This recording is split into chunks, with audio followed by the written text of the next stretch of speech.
இத பாருங்கம்மா, இந்த சித்திரை மாதம் முடியறதுக்குள்ள உங்க பொண்ணு கல்யாணம் நடந்தாகணும். இல்லைன்னா குருபலம் முடிஞ்சிடும். அப்புறமா 4 வருஷங்கள் கழிச்சாதான் கல்யாணம் நடக்கும். ஐயோ, சித்திரை முடிய இன்னும் 4 மாசம் தானே இருக்கு. மார்கழி நாளைக்கு கடைசி, நடுவுல தை மாசி பங்குனி 3 மாசம் தானே இருக்கு. அதுக்குள்ள எப்படி கல்யாணத்தை நடத்துவேனா? தெரியாதும்மா, ஜாதகத்துல உள்ளத நான் சொல்லிட்டேன், அப்புறம் உங்க விருப்பம். ஜோசியர் போய்விட்டார். பத்மினிக்கு பதற்றமாக இருந்தது. அவள் கணவர் ராமசுப்பு நிதானமாக ஹெல்மெட்டை கையில் எடுத்துக்கொண்டு பைக் சாவியை சேகரித்து சாமி முன்பு நின்று ஒரு கும்பிடு போட்டுவிட்டு பைக்கை நோக்கி வந்தார். என்னங்க, கொஞ்சம் நில்லுங்க. என்ன? நம்ம ராதிகாவுக்கு நீங்க அப்பா தானே? அப்படித்தான் நினைக்கிறேன். உனக்கு அதுல சந்தேகம் இருக்கா? என்ன பேசுறீங்க நீங்க? கேட்டது நீதானம்மா. ராதுவுக்கு குருபலன் முடிய போகுதான். இன்னும் வரனே அமையல. 3 மாசத்துக்குள்ள கல்யாணத்தை நடத்தி முடிக்க முடியுமா? நான் பரிதவிக்கிறேன். உங்களுக்கு கொஞ்சமாவது அக்கறை இருக்கா? இத பாருடி, கிட்டத்தட்ட 1.5 வருஷமா அவ ஜாதகத்தை வச்சுக்கிட்டு நீ அல்லாடுற. ஜாதக பொருத்தம் அமைஞ்சு வந்தா நீ போடுற 12 நிபந்தனைகளும் சரிப்படணும். அத்தனையும் டிக்காக கூடிய மாப்பிள்ள இது வரைக்கும் கிடைக்கலனா அது ஏன் தப்பா? என்னங்க நீங்க? நம்ம குழந்தைக்கு ஒரு குறையும் இல்லாம அவ சீரும் சிறப்புமா வாழணும்னு அவளை பெத்தனா நினைச்சா அது தப்பா? தப்பு இல்ல பத்மினி, 10க்கு 8 பழுதில்ல. சம்பந்தம் பேசினாலும் நீ நினைச்சபடி எல்லாம் அமையணும்னா இது வரைக்கும் ராதுவ 3 பேர் வந்து பார்த்துட்டு போயாச்சு. நீ நினைச்சபடி எல்லாம் அமையணும்னா முடியுமா? 3 பேரையும் வேண்டாம்னு சொன்னது நீ. இந்த ரேட்ல பசங்களை நீ அவமானப்படுத்தினா இந்த வீட்டு பக்கம் எவனும் வரமாட்டான். என்னங்க நான் தப்பா கேட்டுட்டேன்? நம்ம குழந்தை ராது MBA படிச்சுட்டு நல்ல கம்பெனில கிட்டத்தட்ட ₹1,00,000 சம்பளம் வாங்குறா. அவளை விட 1 ரூபாயாவது அதிக சம்பளம் வாங்கணும். கொஞ்சம் கூடுதலா படிச்சிருந்தா தேவல. அழகா இருக்கணும், கலராவும் இருக்கணும். நம்ம ராது 5 அடி 1 அங்குலம், வர்ற மாப்பிள்ள 6 அடி இருந்தா தான் சரியா இருக்கும். இவ பூசண மாதிரி உடம்பு, அதனால பையனும் தளதளப்பா இருக்கணும். சரி, அப்புறம்? பையனுக்கு சகோதரிகள் வேண்டாம். என் பொண்ணுக்கு நாத்தனார் தொல்லையே கூடாது. அண்ணன் தம்பிகளா இருக்கிற இடம் பார்க்கலாம். ஒரே பையன் வேண்டாம். அம்மாக்காரி முந்தானைய முடிஞ்சு வச்சிருப்பா. சரி, மாமியார் இருக்கலாமா? கொஞ்சம் பிரச்சனை தான், இருந்துட்டு போகட்டும். இல்லைனா இவ தான் எல்லா கஷ்டங்களையும் படணும். பரவாயில்ல, ஒரு வேலைக்காரி மாதிரி இருக்கட்டும்னு சொல்ற. போதும் கிண்டல். அப்புறமா சொந்த வீடு, கார் வசதிகள் எல்லாம் வேணும். வீடு யார் பேர்ல இருக்கணும்? மாப்பிள்ளை பேர்ல தான். அப்புறமா குடும்ப பாரங்களை இவ சுமக்கணுமே. என்ன தனி குடுத்தனும்? அங்க போய் வாழட்டும். நடக்கிற எல்லாத்தையும் என் பொண்ணு சொல்லும் போது நான் முடிவெடுப்பேன். முடிஞ்சுதா? நிறைய இருக்கு. இப்போதைக்கு இது போதும். சரி, நான் புறப்படுறேன். எதுவும் சொல்லாம போனா எப்படி? இந்த ஆட்டத்துக்கு நான் இல்ல. நமக்கும் ஒரு மகன் இருக்கான், ராதிகாவோட தம்பி முரளி. நாளைக்கு அவனுக்கு வரப்போற பொண்ணோட அம்மா இந்த மாதிரி நிபந்தனைகள் போட்டா நீ தாங்குவியா? இப்ப ராதுவ பத்தி மட்டும் பேசுங்க. உன் மகள் வாழணும்னு முதல்ல ஆசைப்படு பத்மினி. இந்த அளவுக்கு சர்வாதிகாரியா இருக்காத. அது ராதிகாவுக்கு நல்லதில்ல. பையன் முரளி உள்ளே வந்தான். 3வது வருடம் இன்ஜினியரிங் படிக்கிறான். அம்மா, நான் குளிக்கணும், எல்லாம் ரெடி பண்ணு. பாத்ரூம்ல டவல், சோப் எல்லாம் இருக்கு. நீ போ ராஜா. தலை சூடா இருக்கு, என்ன வச்சு விடுமா? இதோ வந்துட்டேன். போடி, உன் பையனை குளிப்பாட்டி விடு.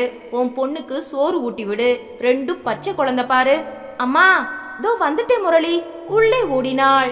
டிஃபன் பாத்திரத்தை மறந்த ராமசுப்பு அதை எடுக்க உள்ளே வந்தார். குளியல் அறையில் உடம்பில் ஒட்டு துணி இல்லாமல் முரளி உட்கார்ந்திருக்க பத்மினி தலைக்கு எண்ணெய் வைக்க, என்னடி இது? இவனுக்கு வயசு 20, பச்சை குழந்தையாடி. முரளி, என்னடா கோலம் இது? எனக்கு அவன் குழந்தைதாங்க. தாய் பார்வையில எப்பவுமே களங்கமோ காமமோ இல்ல. ஆனாலும் அவன் ஆம்பளடி. இத பாருங்க, நான் ஒரு கதை சொல்லட்டுமா? திருதிராஷ்டிரன் மனைவி காந்தாரி இருக்கா இல்லையா? தன் கணவன் மேலுள்ள பதிபக்தியால அவருக்கு பார்வை இல்லைன்னு இவளும் கண்களை கட்டி உலகத்தை இருட்டாக்கிட்டா. பல வருஷங்கள் கழிச்சு ஒரே ஒரு சந்தர்ப்பத்துல தன் கண்கட்டுகளை அவிழ்க்க வேண்டிய சூழ்நிலை காந்தாரிக்கு வந்தது. எப்ப? தன் பிள்ளை துரியோதனன் போருக்கு போறதுக்கு முன்னால. ஒரு தாயோட பார்வை, அதாவது பல வருஷங்களா இருட்ட மட்டுமே உணர்ந்த கண்கள் ஒரு சில நொடிகள் வெளிச்சம் கண்டா அந்த கண்களுக்கு என்ன ஒரு சக்தி இருக்கும்? இந்த கதை எதுக்கு? துரியோதனன் நீராடிட்டு பிறந்த மேனியோட வந்தான். சக்தி வாய்ந்த தாயோட கண்கள் அந்த உடம்புல பட்டா அவனை யாரும் அழிக்க முடியாது. அதனால கட்டுக்களை காந்தாரி அவிழ்த்தா. தாயா இருந்தாலும் பொண்ணாச்சேன்னு துரியோதனன் இடுப்புக்கு மட்டும் ஒரு துணியில மறைப்பு கொடுத்தான். காந்தாரி அவனை பார்த்தா. நான் இப்ப வேற என்ன சொன்னேன்? இருங்க, யுத்தம் வந்தது. துரியோதனுக்கும் பீமனுக்கும் போர். பீமனோட கதை வேறு. எங்க பட்டும் துரியோதனன் சாகல. மறைக்கப்பட்ட தொடைப்பகுதிய பீமன் தாக்கி தொடைய பிளந்தான். ஏன்? தாயோட பார்வைக்கு அந்த பகுதி மறைக்கப்பட்டதால வலு இழந்து அவனது மரணத்துக்கு காரணமாச்சு. இப்ப புரியுதா? தாயோட கண்களுக்கு களங்கமும் இல்ல, காமமும் இல்ல. அதுல உயிர் துடிப்பும் பிள்ளை நிறைவோட வாழணும்னு ஆசைகளும் மட்டும்தான் இருக்கு. முரளியின் உடலை தேய்த்து குளிப்பாட்ட தொடங்கினாள் பத்மினி. மிரண்டார் ராமசுப்பு. பத்மினி புத்திசாலி, அந்த கால பட்டதாரி, வேலை பார்த்தவள். ராதிகா பிறந்த பிறகு வேலையை விட்டாள். நல்ல நிர்வாகி. அத்தனை பொறுப்பும் அவள் கையில். ராமசுப்பு சம்பளத்தை கொண்டு வந்து தந்துவிட்டு தேநீருக்கு கூட சில்லறை வாங்கி போகும் கணவன். ஆனால் பத்மினியின் புத்தி சாதுரியத்தின் சேமிப்பில், அழகான வழிகாட்டுதலில்தான் இன்று சொந்த வீடு, வாகனம், பிள்ளைகளின் கல்வி என அந்த குடும்பமே நிமிர்ந்து நிற்க செய்கிறது. தன் பிறந்த வீட்டு மனிதர்களோ புகுந்த வீட்டு உறவுகளோ பத்மினி மனதில் பட்டதை சொல்லி விடுவாள். அதனால் மோதலும் பிளவும் மன வருத்தமும் ஏராளம். பத்மினியின் மாமியார் விலகிவிட்டாள். உறவுகள் எதுவும் நெருங்கவில்லை. பத்மினி அதை பற்றி கவலைப்படவும் இல்லை. ராமசுப்பு முதலில் நிறைய எதிர்த்தார். பத்மினி இந்த மாதிரி காந்தாரி கதைகளை ஏராளமாக கைவசம் வைத்திருந்தாள். ராமசுப்பு அடங்கி போவதை தவிர வழியில்லை. ராதிகாவுக்கு நடன பயிற்சி, முரளிக்கு கர்நாடக சங்கீதம், பிள்ளைகளின் படிப்பை தவிர மற்ற கலைகளிலும் சோடை போகாமல் பத்மினி உருவாக்கினாள். கற்பிக்கும் நேரம் கண்டிப்பான தாய். மற்ற சமயங்களில் பாசம் காட்டுவதில் பத்மினியை மிஞ்ச முடியாது. அந்த அளவுக்கு பாசமாக உருகுவாள். பிள்ளைகள்தான் அவள் சுவாசம். பிள்ளைகள்தான் பத்மினியின் உலகம். சுருங்க சொன்னால் ஒரு வெறி பிடித்த அம்மா. ராமசுப்புக்கு இதனால் கோபம், பொறாமை, ஆற்றாமை உண்டு. நானும் அப்பாதானே, எனக்கு என் பிள்ளைகளிடம் பாசம் இல்லையா? இவள் ஒருத்திதான உலகம் என்ற கோபம். அவளிடம் மட்டும் அதிகமாக பிள்ளைகள் ஒட்டிக்கொள்கிறதே என்ற பொறாமை. என்னால் என் பிள்ளைகளின் மனதில் முதலிடத்தை பிடிக்க முடியவில்லை என்ற ஆற்றாமை. இவர்களுக்கென வாழ்க்கை துணை வரும்போது இவள் விட்டு கொடுப்பாளா என்ற கவலை. ராமசுப்புவின் கலக்கம் அதிகமாகிவிட்டது. சரி, உன் மகனை குளிப்பாட்டி சாப்பாடு ஊட்டி முடிஞ்சா காலேஜுக்கும் கொண்டு போய்விடு. எனக்கு நேரமாச்சு. வாசலுக்கு வந்து விட்டார். பத்மினி பின்னால் ஓடி வந்தாள். இத பாருங்க, சித்திரை தாண்டிட்டா 4 வருஷங்கள் காத்திருக்கணுமா? ராதுவுக்கு வயசு தாண்டிடக்கூடாது. அடுத்த வாரம் முழுக்க லீவு போடுங்க. அலைஞ்சு திரிஞ்சாவது வரனை பிடிக்கணும். ராமசுப்பு பதிலே பேசாமல் கடுப்புடன் வெளியேறினார். மாலை 7 மணிக்கு ராதிகா ஆபீஸிலிருந்து வர பத்மினி வீட்டில் இல்லை. அம்மா எங்க? உனக்கு வரன் தேட போயிருக்காங்க என்றான் முரளி. அது வரும்போது வரும். அம்மா ஏன் இப்படி கஷ்டப்படுறாங்க தெரியல. ராமசுப்பு எழுந்து வந்தார். ராதிகா, ஒரு அப்பா சொல்லக்கூடாதுதான், ஆனா சொல்றேன், நீ யாரையாவது காதலிக்க தொடங்கிடு. வேண்டாம்ப்பா, எனக்கு பிடிக்கல. முரளி சிரித்தான். அப்பா லவ் பண்ண சொல்லி பொண்ணு வேண்டாம்னு சொல்ற கொடுமை நம்ம வீட்டுல தான் நடக்கும். நான் வேணா லவ் பண்ணட்டுமாப்பா? செய்டா, உங்க அம்மாவுக்கு அப்படியாவது புத்தி வரட்டும். 8 மணிக்கு பத்மினி வந்தாள். என்ன பத்மினி, மாப்பிள்ள ரெடியா? உங்க அப்பாவுக்கு நக்கல் அதிகமாயிடுச்சு. பிடிக்கிறேன் பாரு. பத்மினி நினைச்சா நடக்காது எதுவும் இல்ல. இது நிஜம்தான். 15 நாட்களில் பத்மினி ஒரு வரனை பிடித்து விட்டாள். தரகர் ஒருவரை முற்றுகையிட்டு அவனிடம் தகவல்களை சேகரித்து இன்டர்நெட் மூலம் அலசி இடைவிடாமல் போன் பேசி இரவு பகலாக அலைந்து ஒரு வரனை பிடித்தே விட்டாள். அவர்கள் நாளை மாலை பெண் பார்க்க வருவதற்கும் ஏற்பாடு செய்து விட்டாள். பையன் எம்டெக் MBA, ராதிகாவை விட அதிக படிப்பு. கம்பெனி ஒன்றில் லட்சம் சம்பளம். இதுவரை 3 முறை வெளிநாடு போய் வந்தாகிவிட்டது. வயது 27, 5 அடி 16 அங்குலம், நல்ல நிறம், இரட்டை நாடி உடம்பு. 24 வயதில் ஒரு தம்பி. அவன் ஒரு இன்ஜினியர். அவனும் எம்டெக் பெரிய கம்பெனியில் வேலை. அப்பா ஆடிட்டர். சொந்த வீடு, 2 கார்கள், சொத்து பத்துகள். அம்மா குடும்ப தலைவி. ஏறத்தாழ பத்மினியின் நிபந்தனைகளில் 96% டிக் அடிக்க குடும்பமே அதிர்ந்து போனது. ராதிகா, முரளி ஆடி போனார்கள். அம்மா கில்லாடிதான், நினைச்சதை சாதிக்க முடிஞ்ச வீராங்கனை. அப்பாவுக்கு போதாது. சரி, ஜாதகம் பொருந்துதா? பிரமாத பொருத்தங்க. 3 ஜோசியர்கிட்ட ஒப்பீனியன் வாங்கிட்டேனே. நீ விடுவியா என்ன? சரி, ராதிகாவுக்கு அவ மாமியார் அடங்கி நடப்பாளா? சும்மா இருங்கப்பா, அப்படியெல்லாம் நான் எதிர்பார்க்கல. நீ எதிர்பார்க்கலமா, ஆனா உன் கொடி மட்டும்தான் புகுந்த வீட்டுல பறக்கணும்னு உங்க அம்மா எதிர்பார்ப்பாளே. அதுல தப்பு இல்ல. அதுக்கு என்ன வேணும்னு நான் பொண்ணுக்கு சொல்லி தருவேன். அந்த பையனும் என்ன மாதிரி இளிச்சவாயனா இருப்பானா? கேட்டியா? போதும், அசட்டுத்தனமா பேசாதீங்க.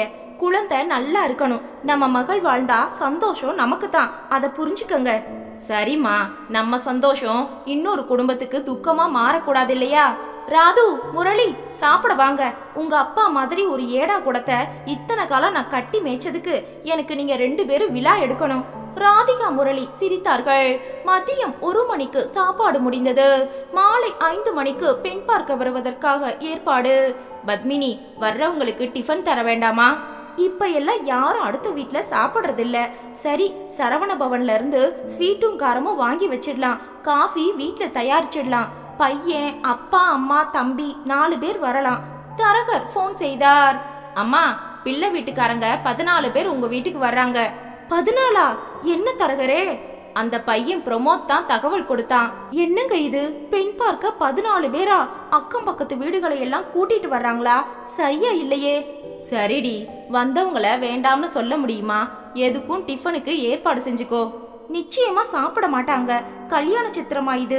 எல்லாரையும் உட்கார வச்சு பந்தி பரிமாற? சரி, உன் இஷ்டம். பிடிச்சு போய் மேற்கொண்டு பேச அவங்க தயாரானா நீயும் ரெடியா? பார்க்கலாம். தெருவை கூட்டி வச்சு லௌகீசம் பேசுறது சரிபடாது. விடுங்க, அந்த அளவுக்கு வரட்டும், பார்க்கலாம். ராதிகாவுக்கு பட்டுச்சேலை கட்டி அழகாக பத்மினி அலங்காரம் செய்தாள். முரளி அருகில் இருந்து ரசித்தான். எங்க அக்காவை விட ஒரு தேவதை யாரும் இல்ல. பாருமா, கிண்டல் அடிக்கிறான். இல்லடி, அவன் மனப்பூர்வமா சொல்றான். அம்மா, நான் எப்ப வரணும்? எப்படி நடந்துக்கணும்? நீ MBA படிச்சவ, உனக்குன்னு ஒரு அந்தஸ்து மரியாதை உண்டு. கைகூப்பு போதும், கால்ல விழுற கதையே வேண்டாம். சரிம்மா. ஏண்டி, வயசுல மூத்தவங்களுக்கு நமஸ்காரம் செஞ்சா தப்பு இல்ல. இது பழைய காலம் இல்ல, உங்களுக்கு ஒன்னும் தெரியாது, நான் பாத்துக்கிறேன். சரியாக 5 மணிக்கு வாசலில் ஒரு டூரிஸ்டர் வேன் வந்து நின்றது. திபுதிபுவென அடியாட்கள் போல 14 பேர் இறங்கினார்கள். ராமசுப்பு, முரளி வாசலுக்கே வந்து அழைக்க பத்மினி உள்ளே நின்று கம்பீரமாக அழைத்தாள். அனைவருக்கும் சோஃபா, நாற்காலிகள் கீழே பாய் என தயார் செய்யப்பட்டிருந்தது. முதல்ல அறிமுகப்படுத்திக்கிறோம். எழுந்து நின்றவன் மாப்பிள்ளை பிரமோத். நான் பிரமோத், உங்க மகள் ராதிகாவை பெண் பார்க்க வந்திருக்கேன். இது என் தம்பி அஸ்வின், எங்க அப்பா நடராஜ், அம்மா பாக்கியம். இது எங்க பெரியப்பா சண்முகம், பெரியம்மா சிவகாமி, சித்தப்பா, சித்தி, மாமா, அத்தை என ஒருவர் விடாமல் அவன் அறிமுகம் செய்வதற்கே 10 நிமிடங்கள் பிடித்தது. பத்மினிக்கு முகத்தில் சிரிப்பு மறைந்தது. ஒரு படித்த, அதுவும் எம்டெக் MBA படித்த மாப்பிள்ளை கௌரவமாக இருக்க வேண்டாமா? தானே எல்லோரையும் அறிமுகம் செய்து கொண்டு சரியில்லையே. அவன் அம்மா பாக்கியம் எழுந்தாள். இத்தனை பேர் பெண் பார்க்க போக வேண்டாம்னு நான் சொன்னேன். கோபப்பட்டா என் பிள்ளை.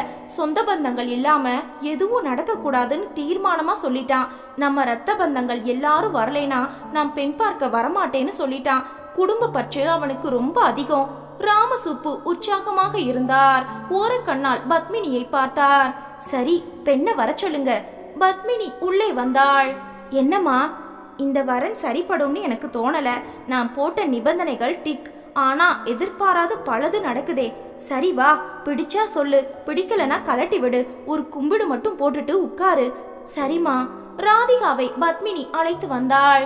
ராதிகா பெரும் கூட்டத்துக்குள் நுழைந்ததும் ஒரு மாதிரி மிரண்டு போனாள். கை கூப்பினாள். அந்த பெரியம்மா எழுந்தாள். பெரியவங்க இருக்கிற சபையில நமஸ்காரம் பண்ணுமா, அதுதான் மரியாதை. வா. பத்மினிக்கு எரிந்தது. ராதிகா அம்மாவை ஒரு முறை பார்த்துவிட்டு நமஸ்கரித்தாள். இப்படி உட்காரு, நான் பிரமோத்துக்கு சித்தி.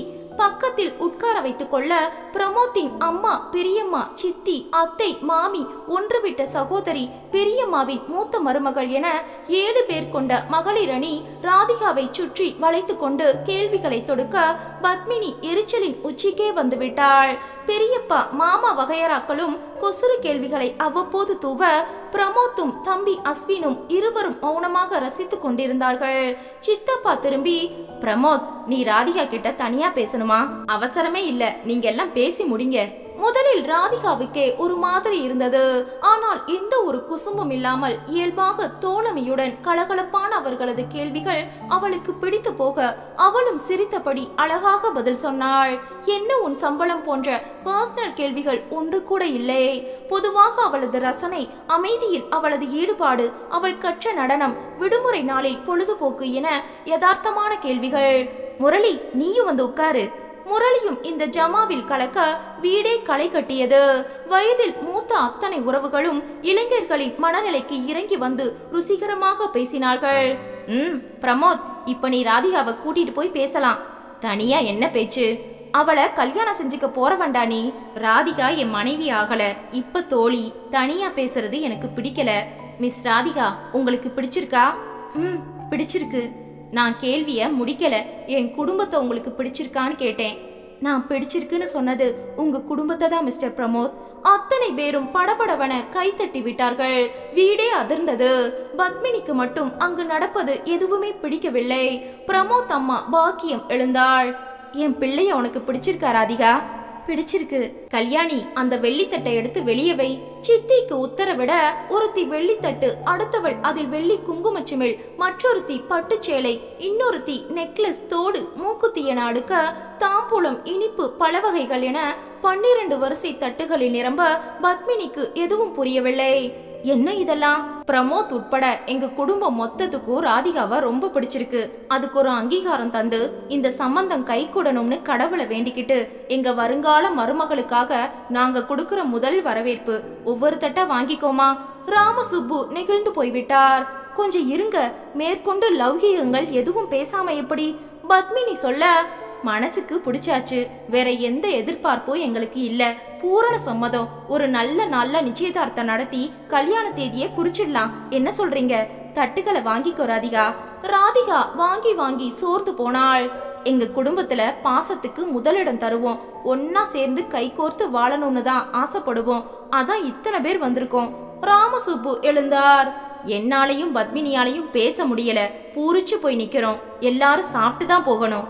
பத்மினி மிரண்டு அவரை பார்க்க, கண்டிப்பா சம்பந்தம் பண்ணிக்க போறோம். நாங்க கூச்சப்படவே மாட்டோம். எதுக்கு பாசாங்கு? டிஃபனை கொண்டு வாங்க. பத்மினி கணவரை எரிப்பதை போல பார்த்தாள்.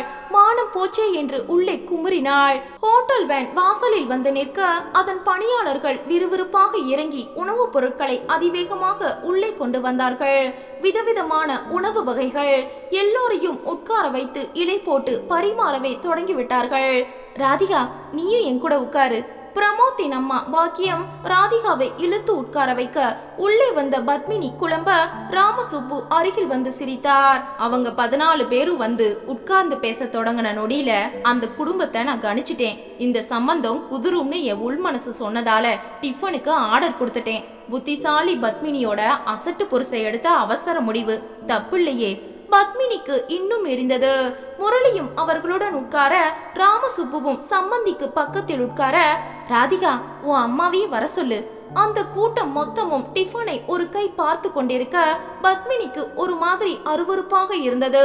ச்சே, என்ன மனுஷங்க இவங்க? 3வது மனுஷங்க வீட்ல தன் வீடு மாதிரி நினைச்சு சாப்பிடுறாங்க. இது என்ன மாதிரி குடும்பம்? ராதிகாவால இந்த பெரிய குடும்பத்துல குப்பை கொட்ட முடியுமா? நான் அவசரப்பட்டு தப்பான இடத்தை கொண்டு வந்துட்டேனா? ராதிகா உள்ளே வந்தாள். அம்மா, ரவிக்கை துணிகள் இருக்கா? அவங்க எல்லாருக்கும் தாம்பூலம் தந்து மரியாதை செய். ராதிகா, இப்படி வா. எப்போ மூக்கு குத்திக்க போற? வேண்டாம், அது இப்ப ஃபேஷன் இல்ல. பத்மினி சொல்ல பிரமோத் குறுக்கே வந்தான். வேணும், அதுதான் முகத்துக்கு லட்சணம். சரி, நான் குத்திக்கிறேன். ராதிகா சொல்ல பத்மினி கடுப்பானாள். அவர்களை வழி அனுப்பிவிட்டு வீட்டிற்குள் வர ராமசுப்பு உற்சாகமாக இருந்தார். அற்புதமான குடும்பம். இப்படி ஒரு நல்ல கலகலப்பான குடும்பத்தை நான் என் வாழ்நாள்ல சந்திச்சதே இல்ல. அப்பா, கரெக்டா டிஃபனுக்கு ஆர்டர் பண்ணி சரியான நேரத்துல காப்பாத்தி விட்டுட்டீங்க. முரளி முதலாக அப்பாவை பாராட்ட, கிட்டத்தட்ட 6000 ரூபாய். இப்படியா ஒரு கூட்டம் வந்து சேரும்? இதுங்கெல்லாம் ஹோட்டல் டிஃபனை கண்ணாலேயே பார்த்தது இல்லையா? இப்படி பாயுதுங்க. பத்மினி சொல்ல ராதிகா வெடுக்கன திரும்பினாள். ஏமா அந்த மாதிரி பேசுற? நாம சாப்பிடுறதே இல்லையா? கள்ளமில்லாத மனுஷங்க. அப்பா சொல்ற மாதிரி நல்ல மனுஷங்களை இந்த மாதிரி பாக்குறது கஷ்டம்தான். பத்மினி ஆடி போனாள். தன்னை விட்டு கடுகளவும் விலகாத பிள்ளைகள் இரண்டும் அப்பாவை ஆதரிக்கிறதா? ராமசுப்பு கைகூப்பி, அந்த பிரமோத் குடும்பத்துக்கு நான் ரொம்ப கடமைப்பட்டிருக்கேன். எனக்கு ஒரு மரியாதையை உண்டாக்கிட்டு போயிட்டாங்களே. சரி, நான் கொஞ்சம் சீரியஸா பேசணும். சொல்லு பத்மினி. இத பார் ராதிகா, இப்ப டிஃபன் சாப்பிட்றதும் கலகலப்பா பேசுறதும் சுலபம். வாழ்க்கை எப்பவும் இப்படியே இருக்காது. நீ என்னம்மா சொல்ற? இத்தனை பெரிய குடும்பத்துல போய் உன்னால வாழ முடியுமா? என்னம்மா பேசுற நீ? இவங்க எல்லாரும் எப்பவும் ஒரே வீட்லயா இருக்க போறாங்க? அவரவருக்கு குடும்பம் இல்லையா? ஒரு நல்லது கெட்டதுன்னா கூடுவாங்க. அது எனக்கும் தெரியும்டி. ஆனா நவீன காலத்தை புரிஞ்சுக்காம கொஞ்சம் பழமையா இருக்கு அந்த குடும்பம். நீ மாடனா வளர்ந்த பொண்ணு, சரிப்படுமா? மாடனா என்ன பத்மினி? உன் மகள் 2 பீஸ் போட்டுட்டு வீட்டுல பாத்டப்ல குளிக்கிறாளா என்ன? போதும், நிறுத்துங்க. வந்ததும் நமஸ்காரம் பண்ண சொல்றது, சுத்தி உட்கார்ந்து கேள்விகள், அப்புறமா டிஃபனை வளைச்சு கட்டுறது, இதெல்லாம் என்ன? இது எதுவுமே நம்மள பாதிக்கலையேமா. கடைசியா நம்ம வீட்டு மருமகளுக்கு அங்கீகாரம்னு சொல்லி வருஷ தட்டுக்களை பரப்புனாங்களே, அதுவும் நகைகள், வெள்ளி, பட்டு புடவை யாருமா செய்வாங்க அந்த காலத்துல? சபாஸ் ராது என்று ராமசுப்பு முதுகில் தட்ட, மூக்குத்தி போடணும்னு ஒருத்தி சொன்னாலே, வேணுமான்னு நான் கேட்டதுக்கு மாப்பிள்ளையே வேணும்னு சொல்றானே. நான் தயாரா இருக்கேனேம்மா. நீ சின்ன பொண்ணு, ஏதோ ஒரு கலகலப்புல மயங்கி நாளைக்கு தப்பான இடத்துக்கு வாக்கப்பட்டுட்டோம்னு வருந்துனா திரும்ப வராது வாழ்க்கை. இருமா, நீ மடக்கி மடக்கி பேசுறியே, உனக்கு இந்த சம்பந்தம் பிடிக்கலையா? ராதிகா கேட்டுவிட பத்மினி மூவரையும் ஒரு முறை பார்த்து விட்டு, ஆமா ராது, இந்த குடும்பத்துக்கு உன்னை அனுப்ப என் மனசு கேட்கல, அதுதான் நிஜம். ராமசுப்பு பதறிவிட்டார். இந்த அம்மா வேண்டாம்னு சொன்ன எதையும் நீ வேணும்னு இதுவரைக்கும் சொன்னதில்ல. வந்த வருஷ தட்டுக்களை திருப்பி அனுப்பிடலாம். முரளி கவலையுடன் பார்க்க, ஏண்டி இப்படி அக்கிரமத்துல அழிஞ்சு போற? உனக்கு தோதா நல்ல அடிமைகள் சம்பந்தியா கிடைக்கணும்னு ஆசைப்பட்டு ஒரு நல்ல குடும்பத்தை அவமானப்படுத்துறியே, இது நியாயமா பத்மினி? நீங்க பேசாதீங்க, இது என் பொண்ணோட வாழ்க்கை. அப்ப நான் யாருடி? ஒரு பெண் குழந்தைக்கு என்ன தேவைன்னு புரிஞ்சுக்க முடியாத புத்தி கெட்ட தகப்பன். பத்மினி, நீ எல்லை மீறி பேசுற. இல்லைங்க, நான் சத்தியமா உங்களை அவமானப்படுத்தல. ஆனா என் பிள்ளைங்க வாழ்க்கை இப்படித்தான் இருக்கணும்னு கணக்கு போட்டு வச்சிருக்கேன். அதுல கொஞ்சம் பிசகினா கூட நான் தாங்க மாட்டேன். செல்லம்மா, அம்மா சொல்றேன், உனக்கு இந்த இடம் வேண்டாம். ராதிகா கண்களை சுழல விட ராமசுப்பு நெருங்கினார். ராது, நீ பச்சை குழந்தை இல்ல, MBA படிச்ச ₹1,00,000 சம்பாதிக்கிற பொண்ணு. உன் வாழ்க்கை பற்றின முடிவை நீ எடுக்கணும். முரளி, நீயும் உங்க அப்பாவும் ஒரு காரை எடுத்துட்டு போய் இந்த வருஷ தட்டுக்களை திருப்பி கொடுத்துட்டு இந்த சம்பந்தம் வேண்டாம்னு சொல்லிட்டு வந்துடுங்க. நான் போக மாட்டேன். ஒரு நல்ல குடும்பத்தை நிராகரிக்க எனக்கு சக்தி இல்ல. வேண்டாமா, எதையும் திருப்பி தர வேண்டாம். நான் பிரமோத்தை கல்யாணம் செஞ்சுக்கிறேன். ராதிகா, எனக்கு அவங்க வேண்டாம்னு தோணல. அதுக்கான காரணம் ஒண்ணு கூட என்கிட்ட இல்ல. என் குடும்பத்தை பிடிச்சிருக்கான்னு பெண் பார்க்க வந்த மாப்பிள்ள ஒருத்தர் கேட்டது இதுதான் முதன்முறை நான் கேள்விப்பட்ட வரைக்கும். அந்த கேள்விதான் என் எரிச்சலுக்கு காரணம். கட்டிக்க போறவன் நீயா இல்ல உன் குடும்பமா? என் மகளை நான் பாஞ்சாலியா? ஏன் பத்மினி ஒரு மாதிரி தரக்குறைவா பேசுற? இல்லைங்க, படிச்ச ஒருத்தன் கேக்குற கேள்வியா இது? படிச்சவர் இல்லம்மா, பக்குவப்பட்ட ஒருத்தர் கேட்டிருக்கார். ஒரு பொண்ணு வாழ போற இடத்துல எல்லாரையும் அவ நேசிக்கணும். அப்படி வாழ வந்தவ முதல் நாள்ல இருந்து தன் குடும்பத்தை நேசிச்சா புருஷனோட அன்பு தானாவே கிடைக்கும். அத அவர் சொல்லாம சொல்லிட்டார். அபாரண்டா என் மகள், அதுவும் பத்மினி கிட்ட வளர்ந்த நீயா இப்படி பேசுற?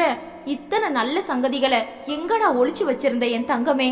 இத பார் ராதிகா, முன்னெல்லாம் கல்யாணம் நடந்து முதலிரவு வரும்போது உள்ள வரக்கூடிய ஆம்பளை உங்க அப்பா உட்பட என்ன பேசுவாங்க தெரியுமா? எங்க அம்மா கிட்ட நீ சமையல் கத்துக்கணும், என் அக்கா தங்கச்சி மனசு கோணாம நடக்கணும், மொத்தத்துல எங்க குடும்பத்துக்கு நீ சம்பளம் வாங்காத வேலைக்காரியா இருக்கணும்னு இவன் கூட காலம் முழுக்க குப்பை கொட்டணும்னு நினைப்பா.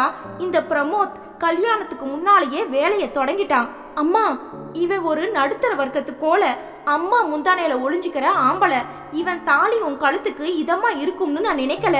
இல்லம்மா, எனக்கு பிடிச்சிருக்கு. ராமசுப்பு கடுப்பாகி விட்டார். விடேன் பத்மினி, உன் மகள் வாழணும்னு நினைக்கிறியா இல்ல அவளை வாழ விடாம பண்ண போறியா? உன் தானத்துக்கு ஆடத்தான் கடவுள் என்ன படைச்சிருக்காரே, போதாதா? பிள்ளைங்களையாவது சுதந்திரமா விட மாட்டியா என்று அவர் சீறி விட பத்மினி இன்னும் கடுப்பாக, அப்பா எதுக்கு வீண் விவாதம்?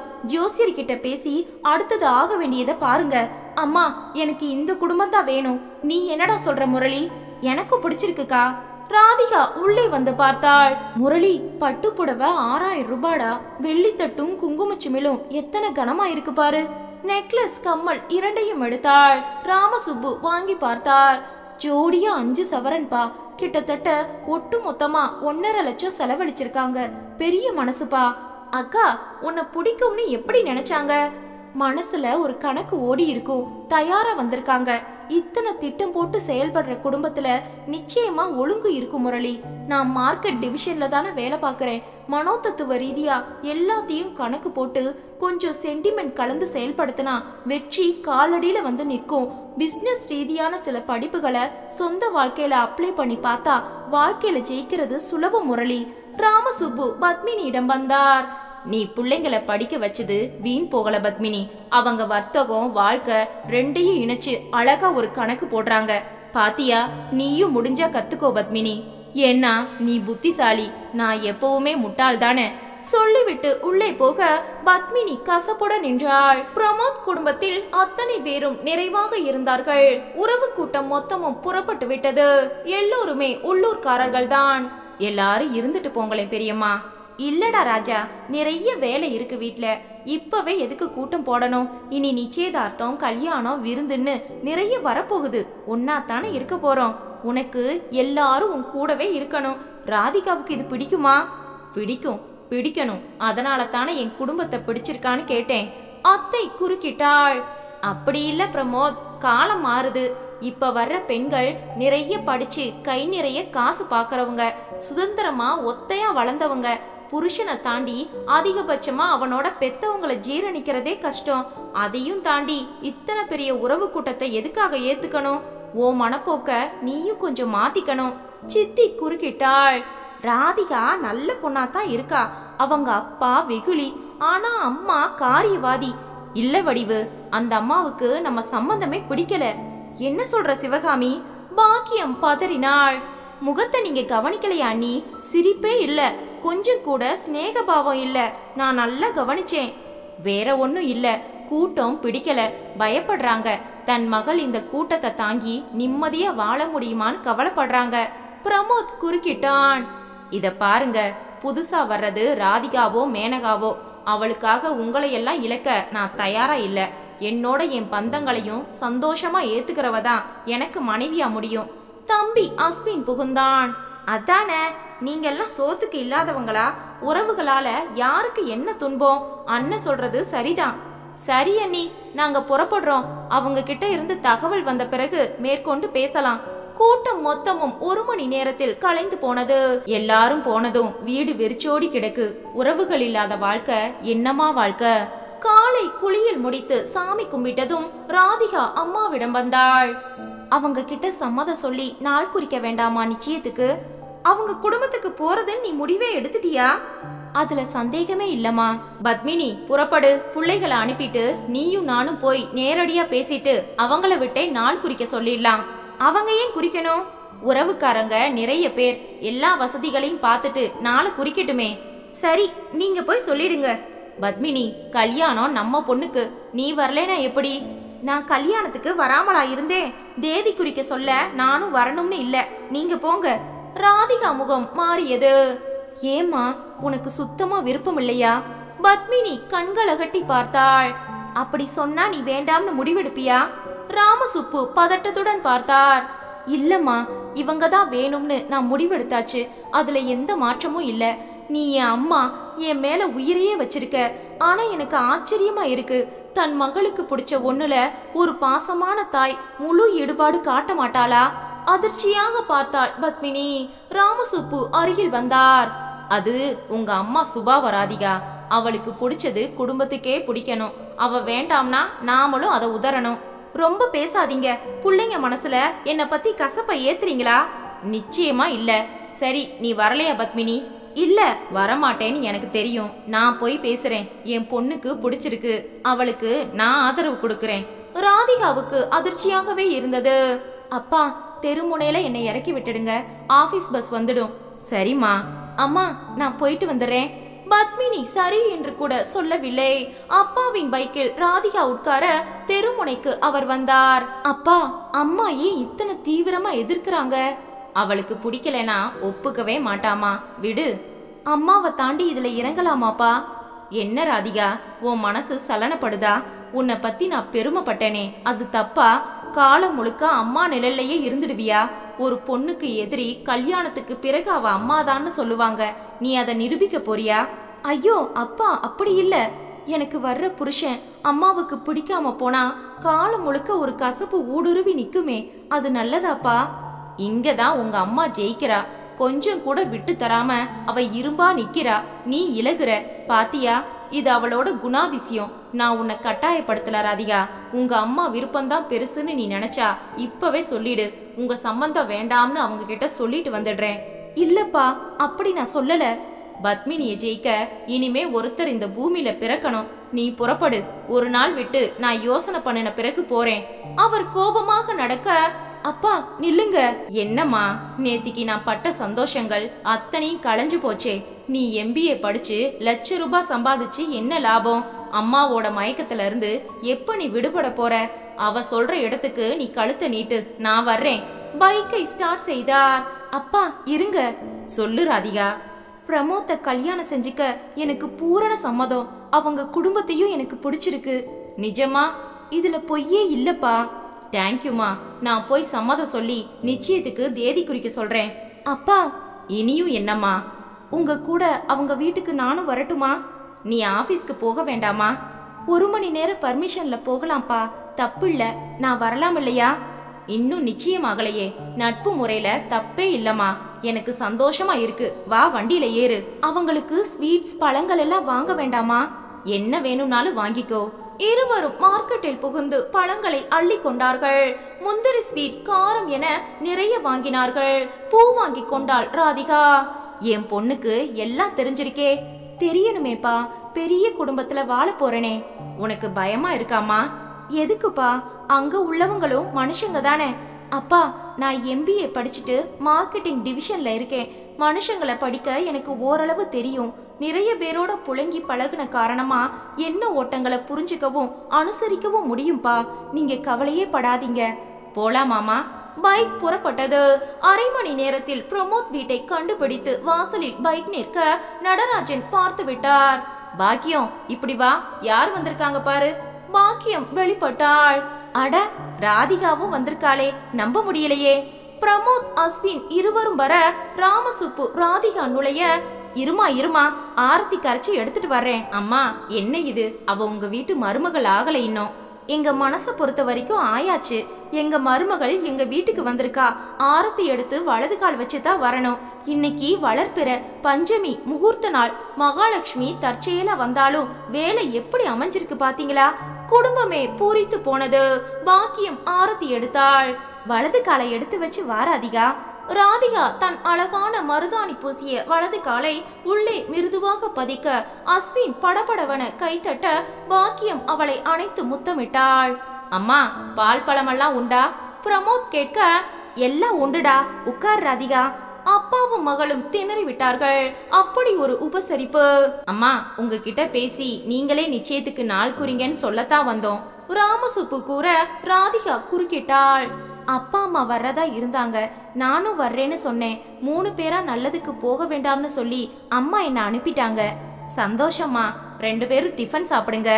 அம்மா, நாங்களும் இன்னும் சாப்பிடல. அஸ்வின் சொல்ல, எல்லாரும் சாப்பிடலாண்டா. அம்மா, நான் உங்களுக்கு உதவி செய்யறேன். இப்ப அம்மா நான் கூப்பிட்ட கூடாதா? உங்க 2 பேரையும் அப்பா அம்மானே கூப்பிடட்டுமா? அவருக்கு என்னவோ அதுதானே எனக்கும். பாக்கியம் அழுது விட்டாள். அனைவரும் சாப்பிட உட்கார ராதிகா பரிமாற கோவிலுக்கு வந்த சித்தி சிவகாமி உள்ளே நுழைய, அடடா, ராதிகாவா? ஆச்சரியமா இருக்கே. 10 நிமிடங்களில் சித்தி மூலம் செய்தி பரவ அருகில் இருக்கும் அத்தை பெரியம்மா என 7-8 பேர் வந்து விட்டார்கள். அத்தை, எப்படி இருக்கீங்க? சித்தி, மார்க்கெட்டுக்கு போயிட்டு வரீங்களா?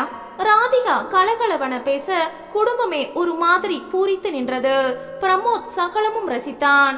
சரி சம்பந்தி, நாளைக்கே நாள் குறிச்சு உங்களுக்கு தெரிவிக்கிறோம். சீக்கிரம் ராதிகா எங்க வீட்டுக்கு வரணும். காத்துக்கிட்டு இருக்கோம். நிச்சயமா நாங்க புறப்படுறோமா? ராதிகா, நீ ஆபீஸ்க்கு போகணுமா? ஆமாம்மா. அப்பா அந்த பக்கம் தான் போவார். கார்ல உன்னை டிராப் பண்ணுவார். சரிம்மா. ராதிகா, நான் புறப்படுறேம்மா. ராமசுப்பு புறப்பட்டு விட்டார். அதன் பிறகும் ராதிகா கொஞ்ச நேரம் இருந்துவிட்டு புறப்பட்டாள். குடும்பமே வாசல் வரை வந்து வழி அனுப்பியது. ராதிகாவுக்கு பரவசமாக இருந்தது. எப்பேற்பட்ட குடும்பம், எத்தனை ஆசை! இவர்களுடன் வாழ கொடுத்து வைத்திருக்க வேண்டும். அம்மாவுக்கு மட்டும் இத்தனை நல்ல மனிதர்களை ஏன் பிடிக்காமல் போனது? என் மேல் உயிரையே வைத்திருக்கும் அம்மா நான் குடியிருக்க போவது ஒரு கோவில் என்று ஏன் உணரவில்லை? புரிய வைக்க வேண்டும். ஆபீஸ் வந்து விட்டது. காரில் வந்து இறக்கி விட்டார் நடராஜன். கல்யாணம் முடிஞ்சுதான் வரணும்னு இல்ல, அடிக்கடி வாமா, ஒரு போன் போடு, நான் வந்து உன்னை பிக்கப் பண்ணிக்கிறேன். சரிப்பா. அவர் போய்விட்டார். ராதிகா அப்படியே நின்றாள். அவள் தோளில் கைவிட திரும்பினாள். உடன் வேலை பார்க்கும் சுமதி. யாரிடமாவது சொல்லி பகிர்ந்து கொள்ள வேண்டும் என ராதிகா துடித்தாள். சகலத்தையும் கொட்டி தீர்த்தாள். சுமதி பேசவில்லை. கேக்குதா இல்லையா? கேக்குது. MBAவும் 1 லட்சம் சம்பளமும் பேசுது. யாருதான் உன்னை தாங்க மாட்டாங்க? இப்ப இருக்கிற மாதிரியே கழுத்துல தாலி ஏறின பின்னாலும் இருக்கும்னு எதிர்பார்க்காத. எல்லாருக்குமே இங்க 2 முகங்கள் உண்டு ராதிகா. இன்னொரு முகம் மோசமா இருக்கும், ஜாக்கிரதை. சுமதி உள்ளே போக ராதிகா ஆடி போய் நின்றாள். ராதிகா ஆபீஸ் முடிந்து உள்ளே நுழைந்ததும் பத்மினி கேட்ட முதல் கேள்வி, எதுக்காக பிரமோத் வீட்டுக்கு உங்க அப்பா கூட நீ போன? அவர் கூப்பிட்டாரா, நீயா போனியா? நான் தான் போனேன். உனக்கு எப்படி தெரியும்? ராமசுப்பு கேட்க, எனக்கு முகத்துல மட்டும் கண்கள் இல்ல, முதுகுலையும் அது உண்டு. என் பிள்ளைங்களை அந்த அளவுக்கு நான் கண்காணிச்ச காரணமா தான் இன்னைக்கு இத்தனை உசரத்துல அவங்க 2 பேரும் இருக்காங்க. அப்படின்னா அவங்க முன்னுக்கு வர அவங்களோட உழைப்பு, புத்தி, முயற்சி எதுவுமே காரணம் இல்லையாக்கும்? எல்லாமே உன்னாலதானா? இத பாருங்க, அது இப்ப முக்கியம் இல்ல. நிச்சயம் கூட ஆகல. எதுக்கு அவங்க வீட்டுக்கு நீ போன? இது மரியாதையா? நம்ம கௌரவத்தை நாமே கெடுத்துக்கிறதா? இதெல்லாம் சுத்தமா எனக்கு பிடிக்கல ராது. நிறுத்திடி. இவ வந்தப்ப மகாலட்சுமியே வீட்டுக்கு வந்தாச்சுன்னு ஆரத்தி எடுத்து கொண்டாடி இவளை தன் தோல்ல தூக்கிட்டு போகாத குறைதான். குடும்பமே குதூகலிச்சிட்டாங்க. இப்படி ஒரு சந்தோஷத்தை நான் பார்த்ததே இல்ல. எத்தனை வெள்ளந்தியான மனுஷங்க அந்த வீட்டுக்கு வாக்கப்பட கொடுத்து வைக்கணுமே. சரி சரி, 1 லட்சம் சம்பளமும் பெரிய உத்தியோகமும் உசந்த படிப்பு இருந்தா விடுவாங்களா? போதுண்டி. இவளை விட எல்லா விதத்திலையும் உசந்த அந்த பிரமோத்துக்கு இவளை காட்டிலும் தகுதியான பொண்ணு கிடைக்காதா? நீங்களே நம்ம மகளை மட்டம் தட்டுறீங்களா? ஏன் பத்மினி இப்படி புரிஞ்சிக்காம பேசுற? அவங்க உன் குடிய கெடுத்தாங்களா? ஏன் இத்தனை தீவிரமா எதிர்க்கிற? அதான்ப்பா எனக்கும் புரியல. புரியலையா? புரிய வைக்கிறேன். பெரிய குடும்பம், ஆளுமை இருக்கும். நீ மகாராணியா ஆட்சி செலுத்த முடியாது. எல்லாத்துக்கும் எல்லாரும் கூடி அபிப்பிராயம் சொல்லுவாங்க. சகலத்துக்கும் தலையாட்டுனா இது இளிச்சவாய் பொண்ணுன்னு ஏறி உட்காருவாங்க. இந்த சிரிப்பும் வரவேற்பும் மருமகள் ஆன பிறகு இருக்காது. சுமதி சொன்னதும் இதைத்தான். இது நிஜமா? ராதிகா, இந்த பிரமோத் குடும்பத்துல அவ ஜம்பம் சாயாதுன்னு உங்க அம்மாவுக்கு தெரிஞ்சு போச்சு. அதான் அந்த குடும்பத்து மேல வெறுப்ப காட்டி கலட்டி விட பாக்குறா. நீ உஷாரா இரு, உன் மனச மாத்திக்காத. பத்மினி நெருப்பை கக்கும் தன் விழிகளை ராமசுப்பு மேல் பதித்தாள். எரிக்கிறியா? நீ பத்மினியா இல்ல பத்தினியா? ஏற்கனவே நான் சாம்பல் ஆயாச்சு. இனிமே எரிய எதுவும் பாக்கி இல்ல. ராதிகா, உறுதியா இரு. உள்ளே போய்விட்டார். பத்மினி ராதிகாவை பார்த்தாள். ராதிகா அருகில் வந்தாள். அம்மா, ஒரு ட்ரெஸ் வாங்கினா கூட உன் செலக்ஷனை தானே நான் ஏத்துப்பேன். இந்த முறை என் பக்கம் நீ வாமா. பத்மினி எதுவும் பேசாமல் உள்ளே போய்விட்டாள். முரளி அருகில் வந்தான். என்னடா முரளி, அம்மா இத்தனை பிடிவாதமா இருக்காங்க, ஏன்? புரியல. அம்மாவுக்கு அவங்கள பிடிக்கல.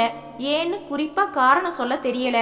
எப்பவும் மத்தவங்களையே சார்ந்து இருக்காதக்கா, உன் விருப்பத்தை செயல்படுத்து.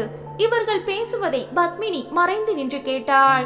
நிச்சயத்துக்கு 3 தேதிகளை குறித்து கொண்டு நடராஜன், பாக்கியம் நேரில் வந்து விட்டார்கள். ராமசுப்பு வரவேற்றார். ராதிகாவுக்கு பூரிப்பு. பத்மினி பட்டும் படாமல் இருந்தாள். உங்களுக்கு எந்த தேதி தோது போடு சம்பந்தியம்மா?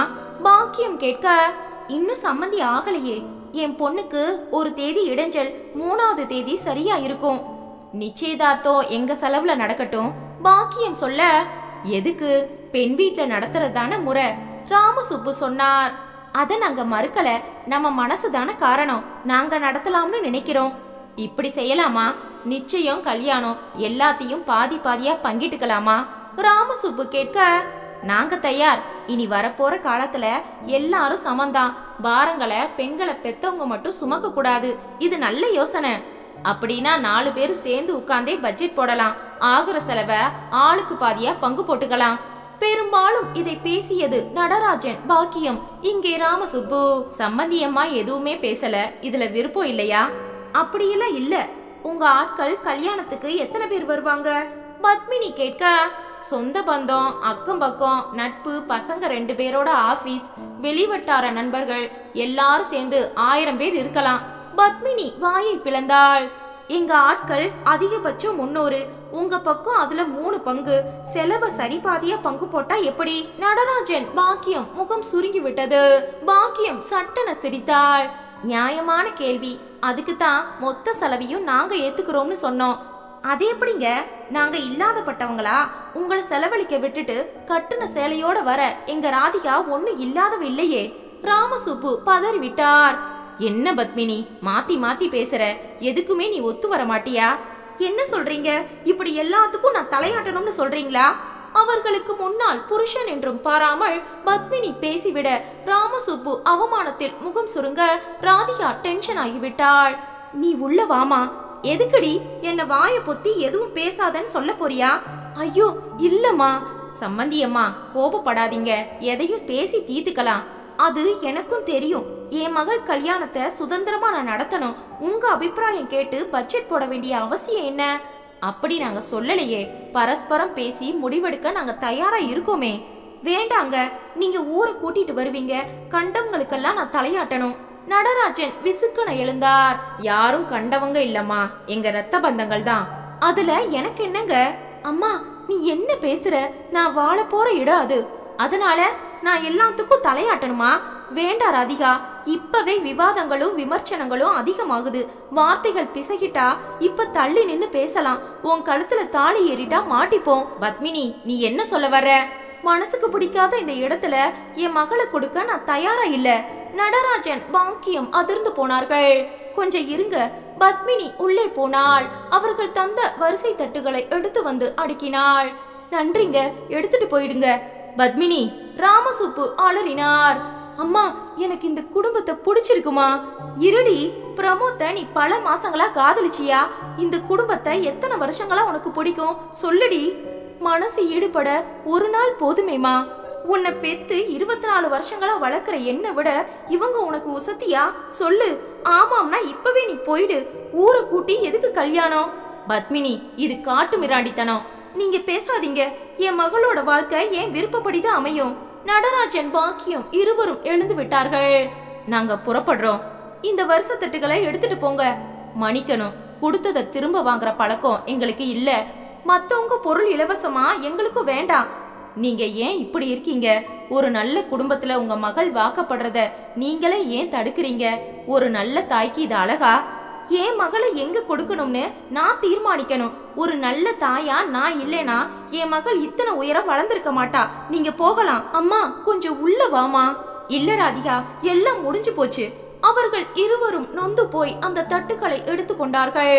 பாக்கெட்டிலிருந்து செக் புக்கை எடுத்து நடராஜன் கையெழுத்திட்டு, மிஸ்டர் ராமசுப்பு, அன்னைக்கு நாங்க 14 பேர் சாப்பிட்டதுக்கான செலவை இதுல நிரப்பிக்கங்க. என்னங்க இது? எங்களுக்கு ஓசி டிஃபன் வேண்டாம். வா பாக்கியம். செக்கை வீசிவிட்டு அவர்கள் நடக்க ராதிகா அவர்களை பின்பற்ற, ராது உள்ள போ. பத்மினி குரல் ஓங்கி ஒலித்தது. கார் வேகமாக புறப்பட்டது. ராமசுப்பு நின்று பார்த்தார். வேகமாக உள்ளே வந்தார். ஒரு பெட்டியில் தன் துணிமணிகளை அடுக்கினார். தன் ஏடிஎம் கார்டுகள், தேவையான ஐட்டங்களை சேகரித்தார். ராதிகா, முரளி, நான் போறேன். எங்கப்பா? எனக்கே தெரியல. ஆனா இந்த வீட்ல இனி நான் இருந்தா அது எனக்கு கௌரவம் இல்ல. நான் இங்க அப்பன் இல்ல, ஆடு மேய்க்கிறவனை விட மோசம். இத பார் ராதிகா, உங்க அம்மா வேலை பார்க்கல, குடும்பத்தை நடத்தினா. சம்பாதிச்சவன் நான் தான். எனக்கே இந்த கதினா இதுக்கு மேல நான் பேச தயாரா இல்ல. ஆனா ஒண்ணு, இவளுக்கு கும்பிடு போட்டு வாழ்ற நீங்க 2 பேரும் வாழ்க்கையில கேவலப்பட்டு நிக்க போறது நிச்சயம். அப்பா இருங்க, அவசரப்படாதீங்க. நீதான் அதை சொல்ற. அவ வாய திறக்கிறாளா பாரு. யாரோ ஒரு குடும்பம் அமையலேன்னு கோபப்பட்டு கட்டுன பொண்டாட்டி புள்ளைங்களை உதறிட்டு ஒருத்தர் போறார்னா நான் ஏன் தடுக்கணும்? என்ன ஒரு நெஞ்செழுத்தம் பாரு. இப்போ கூட உங்க 2 பேரால அவளை எதிர்க்க முடியலையே. ராதிகா நொறுங்கி போனாள். அப்பா எனக்காக நீங்க இங்க இருக்கணும், அழுத்தி சொன்னாள். ராமசுப்பு கோபமாக இருந்தாலும் மகளின் சொற்கள் அழுத்தமாக விழுந்ததில் ஏதோ ஒரு செய்தி இருந்தது. முரளி வந்து அவர் கைகளை பிடித்து கொண்டான். ப்ளீஸ் பா, உள்ள போங்க. ராதிகா அவர் பெட்டியை உள்ளே கொண்டு போய் வைத்தாள். நான் ஆபீஸ்க்கு புறப்படுறேன். அம்மாவிடம் ராதிகா முரளி இருவரும் இது தொடர்பாக ஒரு வார்த்தை கூட பேசவில்லை. இருவரும் வெளியேறிவிட ராமசுப்பு மொட்டை மாடிக்கு போய்விட்டார். பத்மினி கொஞ்சமும் சலனப்படாமல் நேராக சமையல் கட்டுக்குள் நுழைந்து தன் வேலைகளை கவனிக்க தொடங்கினாள். இப்ப நான் பேசுறது கசப்பாத்தான் இருக்கும். பெரிய குடும்பம், பட்ஜெட் பங்கிடலாம், அவங்களே எல்லாம் செய்வாங்களாம். இந்த மாதிரி குடும்பத்துல வாக்கப்பட்டா காலம் முழுக்க அடிமையாத்தான் வாழணும். இந்த அம்மாவோட வார்த்தைகள்ல உள்ள நிஜம் போக போக புரியும். பாக்கியம் அழுது கொண்டிருக்க நடராஜன் கைகளை பிசைந்தபடி நிற்க உறவுகள் அத்தனையும் கூடிவிட்டது. அந்த அம்மாவுக்கு முதல் நாளே நம்ம குடும்பத்தை பிடிக்கல, அது நம்ம எல்லாருக்குமே தெரிய வந்தது. ஆமா கல்யாணி, என்ன காரணம்? யாருக்கும் ஒரு கஷ்டமும் தராத, பாசத்துக்கு மட்டுமே மதிப்பு தர்ற குடும்பத்தை அவங்க வெறுக்க என்ன காரணம்? புரியலையே. வருஷ தட்டுகளை திருப்பி தர்ற அளவுக்கு நாம பாவிங்களா? ஒருவேளை கூட்டமா வாழ்றது பிடிக்கலையோ? அவங்க பொண்ணுக்கு இது பெரும் பாரம்னு நினைச்சிட்டாங்களோ? அதேதான் அண்ணி, புள்ள இந்த வீட்டுக்கு வந்து அடிமை மாதிரி இருக்கும்னு அந்த அம்மா பயந்துட்டாங்க. பெண் பார்க்க இத்தனை பேர் போனது தப்பு. அவளை இழுத்து உட்கார வச்சு கேள்வி மேல கேள்வி கேட்டு என் உறவுகளை உனக்கு பிடிச்சிருக்கான்னு இவன் வேற கேள்வி கேட்டு இவையெல்லாம் பயத்தை உண்டாக்கி இருக்கு. அதேதான், இனிமே நாமும் நம்மள மாத்திக்கணும். பொண்ணு குடுக்கறவங்க அதிகபட்சம் சம்மந்திய மட்டும்தான் ஜீரணிப்பாங்க. கொஞ்சம் நிறுத்துறீங்களா? பிரமோத் கூச்சலிட அத்தனை பேரும் மௌனமாக. ஏன் இப்படி புலம்புறீங்க? இவங்களுக்கு பிடிக்கலைனா உறவுகளை அறுத்து வீச முடியுமா? சரி, நீங்கெல்லாம் விலகி போகலாம். நாளைக்கே எங்க அப்பா அம்மா தம்பி என் கூட இருக்க கூடாதுன்னு அவங்க அம்மா சொன்னா இவங்களையும் விரட்ட முடியுமா? சொல்லுங்க பெரியம்மா. அது வேறப்பா, பெத்தவங்க மாதிரி மத்தவங்களை கருத முடியுமா பிரமோத்? எனக்கு எல்லாரும் ஒண்ணுதான். பிறந்தது முதல் உங்க எல்லாருடைய மடியிலையும் வளர்ந்தவனா. பெரியம்மா, உங்ககிட்ட நான் தாய்ப்பால் குடிச்சதா எங்க அம்மா சொல்லி எனக்கு தெரியும். அந்த பாசம் போகுமா? பெரியம்மா அழுது விட்டாள். ராஜா, எங்க எல்லார் மேலையும் நீ வச்ச அளவு கடந்த பாசம் உனக்கே பாதகமா முடியக்கூடாதேன்னு நான் கவலைப்படுறேன்டா. ஒரு காலமும் ஆகாது. ஏன் கவலைப்படுறீங்க? இந்த உலகத்துல ராதிகாவை விட்டா வேற பொண்ணா இல்ல? பாக்கியம் எழுந்து வந்தாள். அப்படி இல்லடா, இப்பவும் சொல்றேன், ராதிகா தங்கமான பொண்ணு தாண்டா. பெத்தவ சரியில்லை. அப்பா கூட அவளே இந்த வீட்டுக்கு வந்தாளே, அப்பா அம்மானு எங்களை வாய் நிறைய கூப்பிட்டா. சூதி இல்ல, கண்கள்ல பாசம் பொங்கி வழிஞ்ச பொண்ணுடா. எல்லாம் சரிமா, வீடு தேடி போன உங்க 2 பேரையும் அவங்க அம்மா அவமானப்படுத்தி விட்டப்ப இவ பேசாம தானே இருந்தா? இல்லடா, பேச துடிச்சா, எடுபடல. கட்டுன புருஷனையே அந்த அம்மா அவமதிக்கிறா. பெத்த பிள்ளை பெண்களை அவ மதிப்பாளா? நீ வக்காலத்து வாங்காத. ராதிகா படிச்சு பெரிய சம்பளம் வாங்குறவ. அம்மாவை தட்டி கேட்கிற தைரியம் கூடவா இருக்காது? அப்படிப்பட்டவ எப்படி இத்தனை பெரிய பதவியில இருக்க முடியும்? நடராஜன் குறுக்கிட்டார். இல்ல பிரமோத், நீ புரிஞ்சுக்கல. அம்மா கிட்ட உள்ள தப்புகள் அவளுக்கு தெரிஞ்சிருக்கு. எங்க எதிரில பெத்த தாயை அவமதிக்க முடியுமா? நாளைக்கு நாம அந்த அம்மாவை மதிப்போமா? சொல்லுப்பா. சரி, என்ன லாபம்? நின்னு போச்சே. இல்லடா, இது நின்னு போனதா எனக்கு தோணல. உனக்கு மூளை கலங்கி போச்சுமா? பாவம்பா உங்க அம்மா. இல்ல சித்தி, அம்மாவுக்கு இலகுன மனசும் அன்பான குணமும் இருக்கலாம். ஆனா நம்ம குடும்பத்துக்கு ஒரு கௌரவமும் மானமும் இருக்கு. அந்த வீட்டுல பெண் எடுத்தா அதை விட கேவலம் எதுவும் இல்ல. என்னடா தம்பி சொல்ற?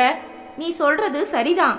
வயதில் மூத்த பந்தங்கள் 2ஆக பிரிந்து பிரமோத் பக்கம் சிலரும் பாக்கியம் கட்சிக்கு சிலருமாக விவாதித்தார்கள். பாவம் பிரமோத், எப்பேற்பட்ட கௌரவமான பதவியில இருக்கான்.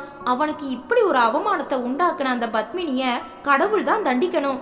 சித்தி சாபமிட்டாள். அதே நேரம் ராதிகா ஆபீஸில் வேலையை சரிவர செய்ய முடியாமல் நடந்ததை பற்றி யோசித்துக் கொண்டிருந்தாள். அம்மாவின் கைப்பொம்மையாக நான் மாறி என் சுய கௌரவத்தை இழக்க கூடாது. பிறந்த வீடு எந்த ஒரு பெண்ணுக்கும் நிரந்தரமல்ல. இதை நான் உணர வேண்டும். என்னிடம் அன்பு காட்டும், என்னை ஆராதிக்கும் ஒரு புகுந்த வீடு எனக்கு வேண்டும். அகங்காரம் பிடித்த அம்மாவால் அதை எனக்கு வாங்கி தர முடியாது. யோசிக்க யோசிக்க ராதிகா உடலில் ஒரு மாதிரி வெப்பம் பரவ தொடங்கிவிட்டது. ஆபீஸில் வேலை ஓடவில்லை. பர்மிஷன் போட்டுவிட்டு வீட்டுக்கு புறப்பட்டு விட்டாள். வீட்டுக்கு போனால் அம்மா முகத்தை தானே பார்க்க வேண்டும். என்றும் வராத ஒரு எரிச்சல் சுறுசுறுவன அடிவயிற்றில் புறப்பட்டது. வெளியே வந்தாள். பிரதான சாலைக்கு வந்து ஆட்டோவை அழைத்தாள். வீட்டுக்கே வந்து விட்டாள். அப்பா மட்டும் இருந்தார். அம்மா இல்லையாப்பா? தெரியாது. நான் பர்மிஷன்ல வந்துட்டேன். பதிலே இல்லை. ஏன்னு கேட்க மாட்டீங்களாப்பா? நீ யாருமா? நீ சீக்கிரம் வந்தா எனக்கு என்ன, லேட்டா வந்தாத்தா என்ன? என்கிட்ட சம்பந்தப்படாதவங்க பத்தி நான் எதுக்குமா கவலைப்படணும்? அப்பா, நான் உங்க பொண்ணு. அப்படியா? சாரிம்மா, உன்ன மாதிரி ஒரு பொண்ணுக்கு அப்பாவா இருக்க எனக்கு அசிங்கமா இருக்கு. அதுக்காக நீ கவலைப்பட போறதில்ல. தாயா, தந்தையா, ஆசானா, ஆண்டவனா, பத்மினின்னு ஒருத்தி இருக்காள இந்த வீட்ல, அவ கையில நூலு, அதோட மறுமுனை உங்க இடுப்புல. நான் மனுஷங்க கூட தான் பேச விரும்புவேன், பொம்மைகள் கூட பேச எனக்கு தெரியாது. ராதிகாவுக்கு அழுகை பீறிட்டது. அம்மா அப்படி செஞ்சா அதுக்கு நான் என்னப்பா செய்வேன்? பெத்த தாயாவே இருந்தாலும் தப்புகளை தட்டி கேட்கறவங்க தான் மனுஷங்க. உன் முகத்துல முழிக்கவே எனக்கு பிடிக்கல. அவர் விசுக்கன வெளியேற ராதிகா உடைந்தாள், நிலை குலைந்தாள். நல்ல நட்பு உடைந்து விட்டது. தகப்பனார் என்னை விட்டு விலக துடிக்கிறார். தம்பியும் நாளை உதறலாம். ஏன்? காரணம் என் கோழைத்தனம். பிடிவாதம் பிடித்த ஒரு அம்மாவின் பேச்சுக்கு நான் கொடுத்த மரியாதை என் அன்புக்கு உரியவர்களை என்னிடமிருந்து பறித்து விட்டது. இந்த நிலை நீடித்தால் நான் தனித்து விடப்படலாம். அம்மாவின் இந்த ஆதிக்கம் என் வாழ்நாள் முழுக்க ஊடுருவினால் என் கதி என்ன? அம்மாவே நாளை தேர்ந்தெடுத்து ஒரு புகுந்த வீட்டை தந்தாலும் அங்கும் அம்மாவின் ஆதிக்கம் தலை தூக்குமே. அது என் கணவனால் ஏற்றுக்கொள்ளப்படுமா? எந்த ஒரு திறமைசாலியும் மாமியார் காலடியில் மண்டி போட காத்திருக்க மாட்டான். இது அத்தனைக்கும் காரணம் அன்பு என்று அம்மா சொல்லிவிடலாம். அல்ல, இது அன்பு அல்ல, வெறி. தாய் பேச்சை கேட்டு கணவனை விட்டு பிரிந்த பெண்கள் பல பேர் இங்கே உண்டு. இறுதியில் அந்த தாயை காரி துப்பிவிட்டு கணவனும் கிடைக்காமல் ரெண்டும் கெட்டான் நிலைக்கு தள்ளப்பட்டதும் உண்டு. அந்த முட்டாள் வரிசையில் நான் சேரக்கூடாது. என்ன செய்ய வேண்டும்? பிரமோத் எனக்கு வேண்டும். அந்த குடும்பத்துக்கு நான் போய் வாழ வேண்டும். அம்மா இதற்கு ஒரு காலம் சம்மதிக்க மாட்டாள்.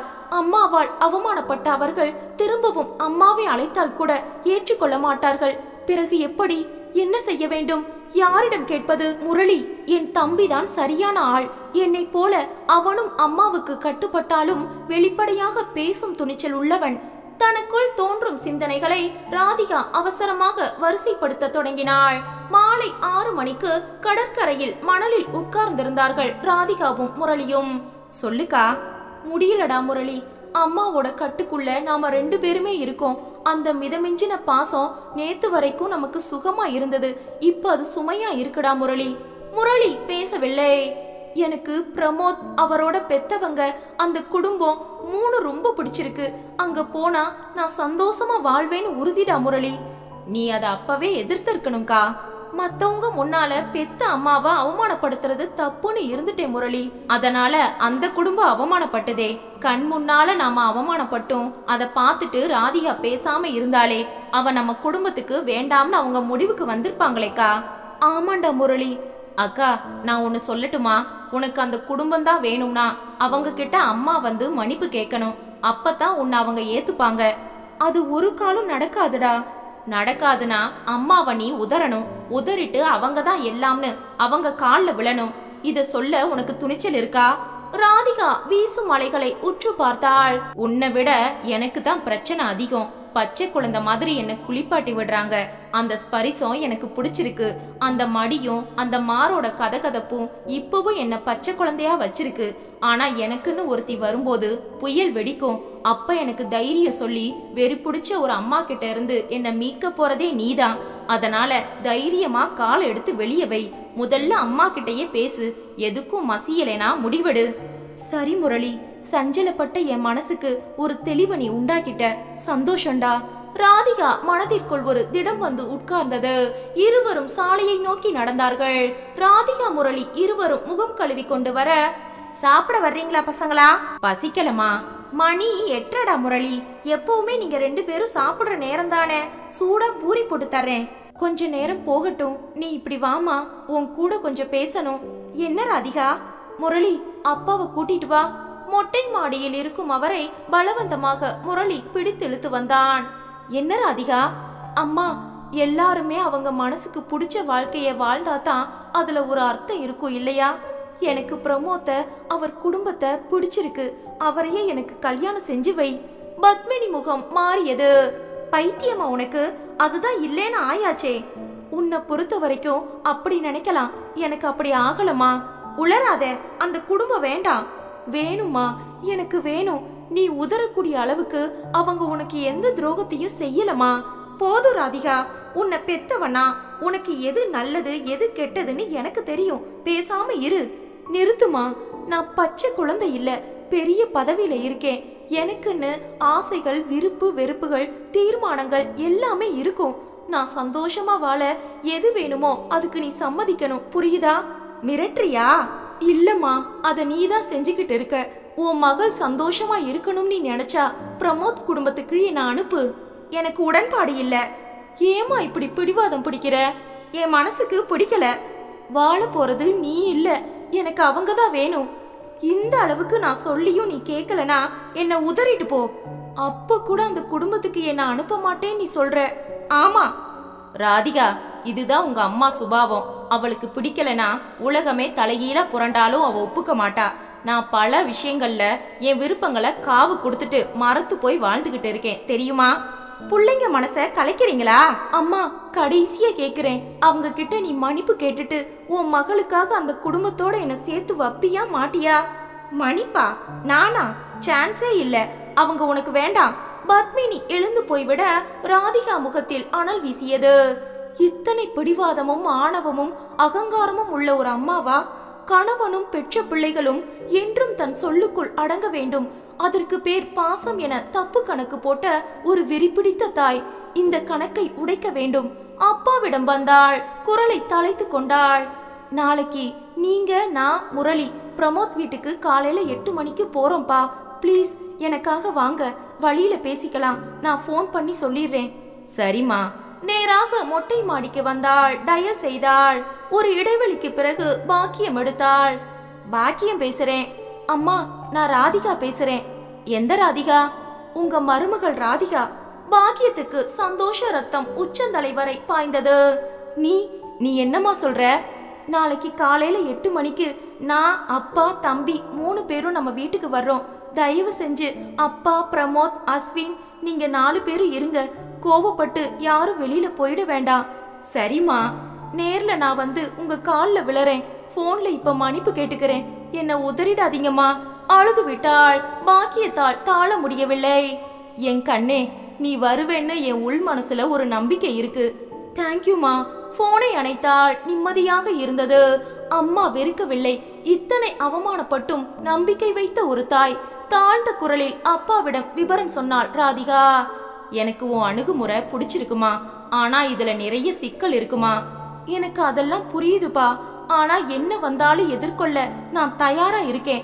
நீங்க தான்ப்பா பக்கபலமா இருக்கணும். அதே நேரம் அங்கே பாக்கியம் ராதிகா பேசியதை கணவருக்கும் பிள்ளைகளுக்கும் சொல்ல நடராஜன், அஸ்வின் நிமிர்ந்து பார்த்தார்கள்.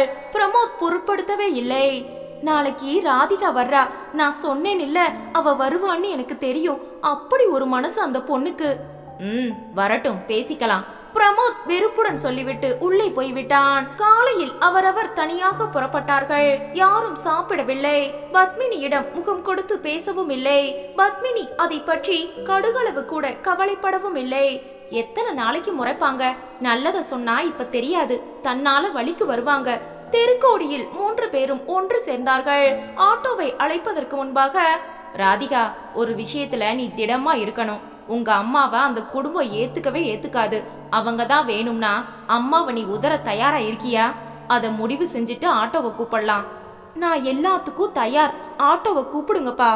சரிம்மா. ஆட்டோ அழைக்கப்பட 3 அமர்ந்தார்கள். எப்போதும் சஞ்சலம் கொண்ட முகத்துக்கு சொந்தக்காரி ராதிகா. அது மறைந்து இன்று உறுதியான முகம் வந்துவிட்டது. ஆட்டோவில் 3 ஒரு மௌன ஒத்திகை நடத்தி கொண்டு வந்தார்கள். பிரமோத் வீட்டு வாசலில் ஆட்டோ நிற்க 3 இறங்கி தயங்கி நிற்க நடராஜன், பாக்கியம் வாசலுக்கே வந்து விட்டார்கள். வாங்க 3 பேரும் வாங்க. ராமசுப்பு வேதனையுடன், எங்க வீட்டை தேடி வந்த உங்களை பத்மினி அவமானப்படுத்தினா. எங்களை மரியாதையா நீங்க கூப்பிடுறீங்க. இது தூக்கு தண்டனை விட பெருசு. சேச்சே, அப்படியெல்லாம் சொல்லாதீங்க. உள்ள வாங்க. ராதிகா, இப்பவும் நீ வலது காலை வச்சே வரலாம். ராதிகா வலது காலை உயர்த்த, கொஞ்சம் இருங்க ராதிகா. எந்த எதிர்பார்ப்புகளோடையும் வலது காலை நீங்க எடுக்க வேண்டாம். நட்பு முறைக்கு எந்த கால் முக்கியம்னு எதுவும் இல்ல. பிரமோத் சொல்ல ராதிகா நிமிர்ந்தாள்.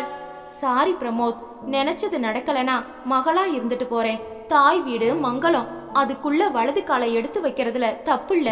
சொல்லிவிட்டு வலது காலை எடுத்து வைக்க பிரமோத் ஆடி போனான். உள்ளே வந்த ராதிகா நடராஜன் பாக்கியத்தை இழுத்து நிற்க வைத்து காலில் விழுந்தாள். என்னம்மா இதெல்லாம்? பிரமோத் குறுக்கே புகுந்தான். ராதிகா, நீங்க மன்னிப்பு கேட்ட காரணமா எங்க அப்பா அம்மா உங்க வீட்ல பட்ட அவமானம் இல்லைன்னு போகுமா? ராமசுப்பு குறுக்கிட்டு, அத நாங்க மறுக்கல தம்பி. ராதிகா வந்து பாக்கியத்தின் கைகளை பிடித்தாள். என்னால பேச முடியலமா. ஏன் அந்த அளவுக்கு என்ன பெத்தவங்க கிட்ட நீங்க மரியாதை வச்சிருந்தா உங்க அம்மாவை எதிர்க்க முடியாதா? அப்ப வாய மூடி நின்னுட்டு இப்ப வந்து கால்ல விழுந்தா என்ன அர்த்தம்? கால்ல விழ வேண்டியது நீங்க இல்ல, உங்க அம்மா. விழுவாங்களா? பிரமோத், அம்மா, அவர் கேக்குறதுல தப்பே இல்ல. நான் நீங்க பட்ட அவமானத்துக்காக கொதிச்சேன். நான் ஏன் மௌனமா இருந்தேன்? மத்தவங்க முன்னால என்ன பெத்தவங்களை அவமானப்படுத்த கூடாதுன்னு ஒரு தாய்க்கு மரியாதை கொடுத்தேன். ஆனா இன்னொரு தாய் அவமானப்பட்டத பாத்துட்டு இருந்தியே, அதுக்கு பரிகாரம் தேடத்தான் இப்ப பறந்து வந்திருக்கேன். நடராஜன் நிமிர்ந்தார். மனசு விட்டு சொல்றேன், இந்த வீட்டுக்கு வாழ வந்தா மட்டும்தான் நான் சந்தோஷமா இருப்பேன் பிரமோத். உங்களை விட இந்த அப்பா அம்மாவை தான் நான் அதிகமா நேசிக்கிறேன். பெரியம்மா, சித்தி, அத்தைன்னு எல்லாரும் எனக்கு வேணும். தயவு செஞ்சு இந்த குடும்பம் என்னை ஏத்துக்கணும். வெக்கத்தை விட்டு நான் கேக்குறேன். பாக்கியம் உருகி விட்டாள். அப்படியெல்லாம் சொல்லாத ராஜாத்தி, நீதான் என் மருமகள்னு எப்பவோ நான் முடிவெடுத்தாச்சு. கொஞ்சம் இருமா, நான் பேசணும். ராதிகாவிடம் வந்தான் பிரமோத். உங்க அம்மா இதுக்கு சம்மதிப்பாங்களா? மாட்டாங்க. அவங்க சம்மதம் எனக்கு தேவையில்லை. அப்படியா? உங்க அம்மாவை உதறிட்டு இந்த குடும்பத்துக்கு நீ வாழ வருவியா? பிரமோத், என்ன பேசுற? இருமா, பேசித்தான் ஆகணும். அம்மாவை உதறிட்டு வர முடியுமா? முடியும். அந்த முடிவை நேத்து ராத்திரியே நான் எடுத்த காரணமா தான் இப்ப இங்க காத்திருக்கேன். அந்த அம்மா. பாக்கியம் ஏதோ சொல்ல வர ராமசுப்பு உள்ளே வந்தார். வேற வழி இல்லம்மா, இவ சந்தோஷமா வாழணும்னா இதை தவிர வேற மார்க்கம் இல்ல. நானும் முரளியும் ராதிகாவுக்கு முழு ஆதரவு தர தயாரா இருக்கோம். சரி, உங்க அம்மா ரகல பண்ணுனா நான் கவலைப்படல. பிரமோத், நான் மேஜர். பெத்தவங்களை மீறி காதல் கல்யாணங்கள் நடக்கலையா? இதையும் அந்த மாதிரி நினைச்சுக்கிறது. ஒரு பக்கம் ஆதரவு மட்டும் இருக்கே, எங்க அப்பாவும் கூடவே இருக்கார். ஆனா கல்யாணத்துக்கு பிறகு மனசுல சலனம் ஏற்பட்டு உங்க அம்மா ஞாபகம் வருமா? டேய், என்னடா பேசுற நீ? 10 மாசம் சுமந்து பெத்தவள மனசுக்குள்ள இருந்து வாரி வலிச்சு தூக்கி போட முடியுமாடா? தான் சந்தோஷத்துக்கு நல்வாழ்க்கைக்கு எதிரா இருக்கிறவங்க யாரா இருந்தாலும் தூக்கி போடணும். இத பார் ராதிகா, என்ன பெத்தவங்க வீடு தேடி வந்தப்ப உங்க அம்மா அவமானப்படுத்தின காயம் வாழ்நாள் முழுக்க எனக்கு மறக்காது. உனக்கு நான் வேணும்னா உங்க அம்மாவை நீ முழுமையா உதறணும். அவங்க தொடர்பே உனக்கு இருக்க கூடாது. இதுக்கு நீ சம்மதிச்சா, முழு மனசோட சம்மதிச்சா மேற்கொண்டு பேசலாம். நடராஜ், பாக்கியம் இருவரும் பதற ராதிகா அப்பாவிடம் வந்தாள். மகளின் கைகளை அவர் பிடித்து கொண்டார். பிரமோத் சொல்றதுல தப்பே இல்லம்மா. நீ ஒரு பொண்ணு, கழுத்துல தாலி ஏறினா தான் மதிப்பு. உங்க அம்மாவை உதறி அது ஏறணும்னு விதி இருந்தா அதுக்கு நீ உடன்பட்டு தான் தீரணும். தாட்சாயினி கதை முடியல, உன் வழியா அது தொடருதுமா. இங்க தட்சனுக்கு பதிலா உங்க அம்மா சரின்னு சொல்லுமா. முரளியை பார்த்தாள். சம்மதம்னு சொல்லுக்கா. திரும்பி பிரமோத்திடம் வந்தாள். தீர்க்கமாக பார்த்தாள். திரும்பி பாக்கியத்திடம் வந்து, இனிமே இவங்க தான் எனக்கு அம்மா. பிரமோத் ராதிகாவின் கைகளை பற்றி குலுக்கினான். மாலை நேரம் அந்த ஆலயத்தில் அப்பா, ராதிகா, முரளி மூவரும் கூடியிருந்தார்கள். ராதிகா, உன் கல்யாணம் முடிகிற வரைக்கும் உங்க அம்மாவுக்கு இத பத்தி எதுவும் தெரியக்கூடாது. எப்படிப்பா? ஏன் உங்க அம்மா இல்லாம அது நடக்காதா? முடிச்சிட்டு வந்து கால்ல விழு, என்ன செய்வா? அது இல்லப்பா, இதே ஊர்ல துளி கூட சந்தேகம் இல்லாம இதை நடத்த முடியுமா? கவனமா செய்யணும். பிரமோத் குடும்பம் அவங்க நல்ல அந்தஸ்துல இருக்கும்போது ஒரு ரகசிய கல்யாணத்துக்கு உடன்படுவாங்களாப்பா? விவாதிக்கலாம் ராதிகா. பாத்தியா, மகள் ஆசைப்பட்டத ஒரு தாய் நிறைவேற்றி வைக்க துடிக்கணும். உங்க அம்மாவுக்கு பயந்து நாம யோசிக்கிறோம். அவரவர் வேறு வேறு நேரத்தில் மாலையில் வீடு திரும்பினார்கள். என்னங்க, தரகர் கொண்டு வந்த ஒரு பையன் ஜாதகம் பிரமாதமா பொருந்தி இருக்கு. நாளைக்கு பேசலாமா? ராமசுப்பு பதிலே சொல்லவில்லை. உங்களைத்தான். ராதிகா வெளியே வந்தாள். எனக்கு வேண்டாம். நீ இன்னும் ஆளையே பார்க்கலையே, அதுக்குள்ள எப்படி வேண்டாம்னு சொல்லுவ? நீ பாக்குற பையனை நான் ஏத்துக்கணும்னு அவசியம் இல்ல. எதிர்ப்பா? அந்த பிரமோத்தை வேண்டாம்னு நான் சொன்னதுக்கு பதிலடியா? ஆமா, அவனை ஒரு காலம் நீ கல்யாணம் செஞ்சுக்க முடியாது. ராமசுப்பு நெருங்கினார். ஏன் முடியாது பத்மினி? அவளுக்கு பிடிச்ச ஒருத்தனை, நல்ல குடும்பத்து பையனை அவ ஏன் கல்யாணம் செஞ்சுக்க கூடாது? இது தப்பு பத்மினி. அதுக்கு வாய்ப்பே இல்ல. சரிம்மா, விடு. எனக்கு கல்யாணமே வேண்டாம். எத்தனை காலத்துக்கு? நீ சாகுற வரைக்கும். ராதிகா, என்ன பேசுற? தப்பென்ன? நீ செத்த பிறகுதான் என் விருப்பம் நிறைவேறும். சொல்லக்கூடாதா? பத்மினி, ஒரு தாய்க்கு இதுக்கு மேல மரண அடி யாரும் தர முடியாது. ஒன்னு நிச்சயம்டி, நீ சராசரி பெண்ணே இல்ல. இப்ப புரியுதா? முத்துன பைத்தியம் நீ. தெளிவா இருக்கிற ஒரு தாய் உப்பு பெறாத சங்கதிக்கு இத்தனை தீவிரமா இருக்க மாட்டா. முதல்ல உன்னை மென்டல் ஆஸ்பத்திரியில சேர்த்துட்டு தான் ராதிகாவுக்கு வரன் பார்க்கணும். ராமசுப்பு வெளியேற பத்மினி நிலை குலைந்து நின்றாள். சில நிமிடங்களில் பத்மினி வெளியே புறப்பட்டு போக ராமசுப்பு மகளிடம் வந்தார். இப்ப பாத்தியா, உனக்கு வரன் பார்க்க தொடங்கிட்டா. இவள மாதிரி ஒரு அம்மா கூட நீ இருந்தா கொலை வெறி வரும் உனக்கு. சீக்கிரம் உன்னை புகுந்த வீட்டுக்கு அனுப்பணும். ஆமாப்பா, முரளி ஆமோதித்தான். இப்படி ஒருத்திய பிரிய நீ கொஞ்சமும் வருத்தப்பட வேண்டாம் ராதிகா, நான் பாத்துக்கிறேன். சரிப்பா. ராமசுப்பு டயல் செய்து பிரமோத் அப்பா நடராஜனிடம் விவரங்களை பேசினார். மறுநாளே ராமசுப்பு மகன் மகளுடன் பிரமோத் வீட்டிற்கு சென்றார்கள். இத நடத்த விடுவாங்களா அந்த அம்மா? நடராஜன் கேட்க, உள்ளூர்ல நடந்தா ரகல பண்ணுவா, அதுக்கு நாம பயப்படணுமா? பிரமோத் குறுக்கே வந்தான். தனி ஒரு மனுஷிக்காக இத்தனை பேர் கவலைப்படணுமா? அவங்கள கல்யாணம் நடக்கிற இடத்துக்குள்ள விடாம தடுக்க ஆள் இருக்கு. பிரமோத் சொல்ல, நிறுத்து பிரமோத், நீ சொல்ற மாதிரி செய்ய அவங்க மூணாவது மனுஷங்க இல்ல, முகம் தெரியாத எதிரியும் இல்ல, ராதிகாவோட அம்மா. அவங்கள வாசல்ல தடுத்து நிறுத்திட்டு இங்க கழுத்துல தாலி ஏறும்போது ராதிகா மனசு எப்படி துடிக்கும் தெரியுமா பிரமோத்? பாக்கியம் உடைந்த குரலில் உணர்ச்சி வசப்பட்டு பேசினாள். பின்ன என்னம்மா செய்ய சொல்ற? அந்த அம்மாவுக்கு பயந்து கல்யாணமே வேண்டாம்னு சொல்றியா? இல்லடா, கல்யாணமும் நடக்கணும், வம்பும் கூடாது சொன்னது நடராஜன். ராமசுப்புவும் ராதிகாவும் நெகிழ்ந்து போயிருந்தார்கள். என்ன செய்யலாம் பாக்கியம், நீயே சொல்லு. கல்யாணத்தை திருப்பதியில நடத்தலாம். என்னம்மா நீ? இரு பிரமோத், நீ பிறந்ததும் முடி காணிக்க, எடைக்கு எடை நாணயம், அங்க பிரதட்சணம்னு பெருமாளுக்கு நிறைய வழிபாடுகள் செஞ்சிருக்கோம். நம்ம குலதெய்வமும் பெருமாள் தான். உன் கல்யாணம் அங்க நடக்கணும்னா யாரால மீற முடியும்? சரி, ஏற்பாடுகள் நிறைய இருக்கேம்மா. கூட்ட சேர்க்க வேண்டாம். நம்ம உள் வட்டாரம் மட்டும் அதிகபட்சம் 20 பேர். இவங்க குடும்பம் நாங்க 3 பேர் தான். 4வது பேருக்கு தெரிஞ்சா பத்மினிக்கு தகவல் போயிடும். 3 பேரும் 2 நாள் வீட்ல இல்லைன்னா சந்தேகம் வரும். முரளி கூட வேண்டாம், நானும் என் மகளும் மட்டும். ஆக மொத்தம் அதிகபட்சம் 25 பேர் தானே. என் நண்பர்கள் யாரையும் கூப்பிட வேண்டாமா? இங்க வந்து பிரம்மாண்டமா வரவேற்பு கொடு. அதை தடுக்க மாட்டாங்களா? ராதிகா கழுத்துல உன் தாலி ஏறிட்டா அந்த அம்மா வாய மூடிரும்.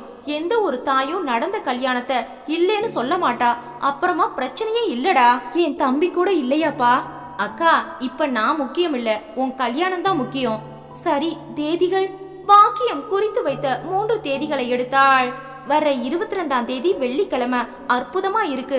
வசதிப்படுமா? நடுவுல 1 வாரம் தான் இருக்கு. நாங்க தயார் சம்பந்தி. கல்யாண செலவுக்கான பணத்தை எடுத்துட்டு வந்து நான் கொடுக்கறேன், நீங்க நடத்துங்க. இப்ப பணம் முக்கியம் இல்ல, பெரிய தொகை எடுக்கிறது உங்க மனைவிக்கு தெரிஞ்சு மறைக்க நினைச்சது முடியாம போக வேண்டாம், விட்டுருங்க. பிரமோத் திரும்பினான். ஒரு தனி ஆளை அடக்க முடியாம இத்தனை பேர் ஒளிஞ்சு மறைஞ்சு கல்யாணம் செய்யறது அசிங்கமா இல்ல? தம்பி, யானை பெருசுதான், காதுல ஒரு பூரா நுழைஞ்சிட்டா அதோட கதி என்ன? தன் விஷத்தால பெரிய உருவத்தை அதால சாய்க்க முடியாதா? பிரமோத், நாம எந்த திருட்டுத்தனமும் செய்யலப்பா.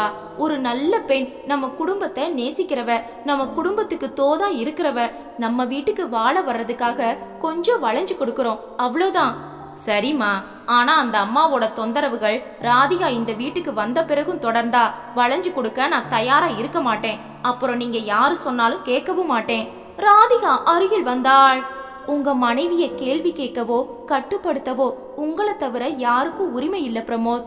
இதை விட அழகா புத்திசாலித்தனமா உனக்கு யாரும் பதில் சொல்லி இருக்க முடியாதுப்பா. சம்பந்தி, எல்லா ஏற்பாடுகளையும் நாங்க செஞ்சுக்கிறோம்.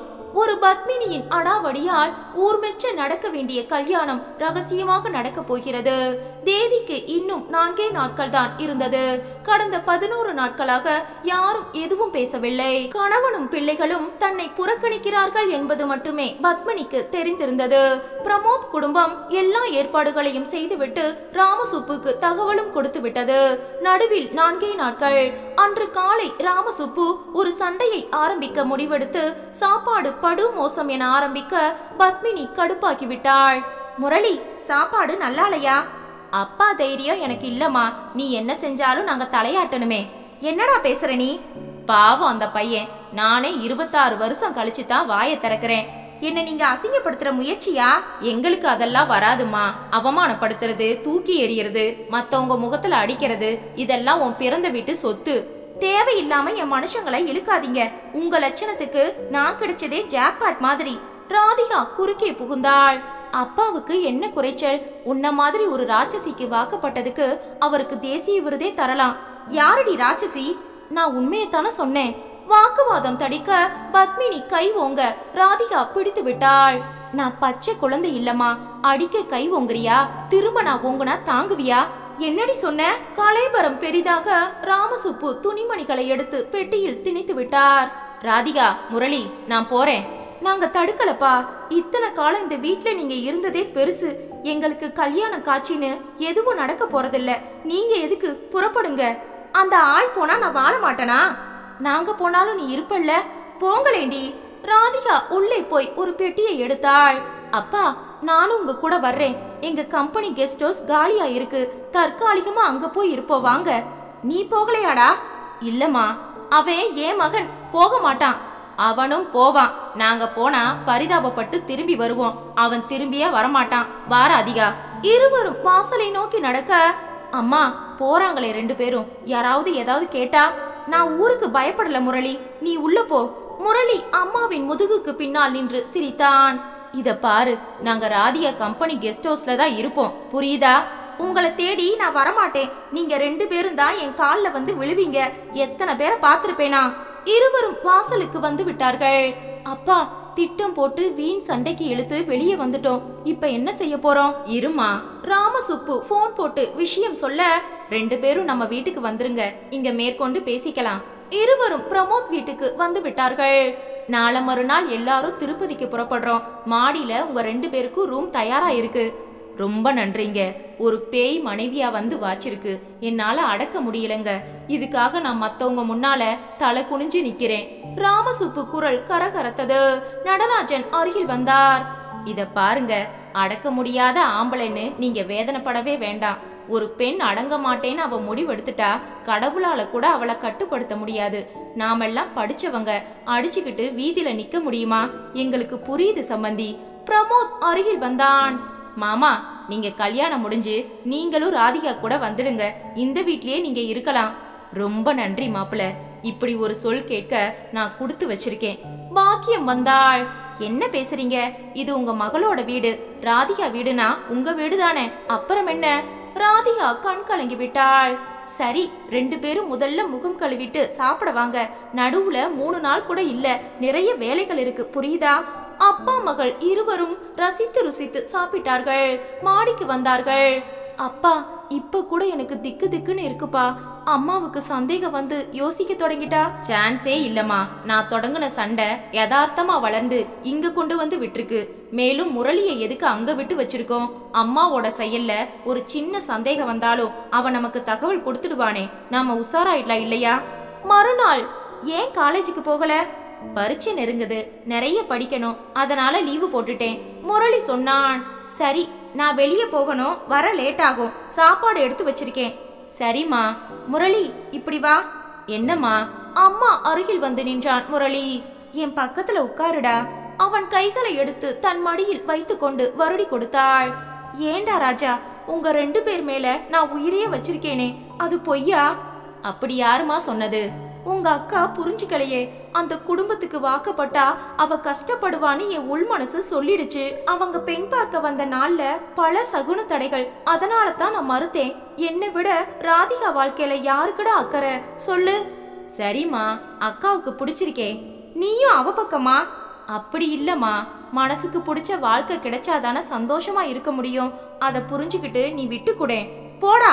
அவனை பிடித்து தள்ளிவிட்டாள். முரளி கோபமாக எழுந்து நிற்க ஓடி வந்து அவனை இழுத்து தன் மீது சாய்த்து கொண்டாள். தலையை வருடி கொடுத்தாள். நீயும் என்னை விட்டு போயிடாதடா முரளி, என்னால அதை தாங்கிக்க முடியாது. ஓ மனசு போல நடக்கலனா நீ உடனே ஆத்திரப்படுற. மத்தவங்க உணர்ச்சிகளையும் நீ புரிஞ்சுக்கணுமா? தெரியும்டா.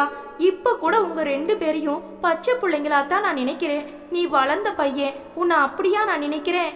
நீ எடுத்து ராதிகா கிட்ட பேசுடா. இந்த அம்மாவை விட்டு பிரிஞ்சிருக்க அவளால முடியுமா? சரிம்மா, பிள்ளைங்களுக்காக வாழ்றேன்னு சொல்லிட்டு அவங்க விருப்பத்தை நீ மறுத்துட்டா எப்படிமா உன்கிட்ட பாசம் வரும் அக்காவுக்கு? இல்லடா, உங்க அப்பா ஓ மனசையும் கலைச்சிட்டார். அப்படின்னா என்ன நீயும் வெறுக்கிறியா? இங்க இருக்காத, நீயும் உங்க அக்கா கூட போய் தங்கு போ. யாரும் இல்லைனாலும் இந்த பத்மினி வாழ்வா, போடா. முரளி கலவரத்துடன் பார்த்தான். இத பாரு, நீங்க 3 பேரும் எங்க வேணும்னாலும் இருங்க, அது என் பிரச்சனை இல்ல. என்னை ஏமாத்த மட்டும் நினைச்சா நான் சும்மா இருக்க மாட்டேன். முரளிக்கு திக்கென்றது. நான் போறேன். பத்மினி அவசரமாக சொல்லிவிட்டு கைப்பையை எடுத்துக்கொண்டு வாசலில் இறங்கிவிட்டாள். எங்க போறாங்க அம்மா? முரளி ஒரு சின்ன இடைவெளி விட்டு வெளியே வர பத்மினி ஆட்டோவில் ஏறி புறப்பட முரளி பைக்கை எடுத்துக்கொண்டான். பின்தொடர வேண்டும். ராதிகா கல்யாண விவரம் தெரிஞ்சு தடுக்கிற முயற்சியை அம்மா எடுத்தா உடனே பாதுகாக்கணும். ஆட்டோவோட இடைவெளி விட்டு முரளி பின்தொடர்ந்தான். ஏறத்தாழ அரை மணி நேர பயணம். ஒரு தனியார் மருத்துவமனை வாசலில் போய் ஆட்டோ நிற்க அம்மா அதை காத்திருக்க சொல்லிவிட்டு உள்ளே போனாள். எதுக்கு ஆஸ்பத்திரி? இங்க அம்மா யாரை பார்க்க வந்திருக்கிறாள்? பைக்கை நிறுத்திவிட்டு மெதுவாக உள்ளே நுழைந்து வரவேற்புக்கு அருகே வந்தான். சுற்றிலும் கண்களை சுழல விட்டான். அம்மாவை காணவில்லை. இந்த கூட்டத்தில் அம்மாவை நான் எங்க தேடுறது? மிஸ்ஸஸ் பத்மினி ராமசுப்புன்னு ஒரு லேடி இங்க வந்தாங்க. அட்மிட் ஆயிருக்காங்களா? எந்த வார்டு?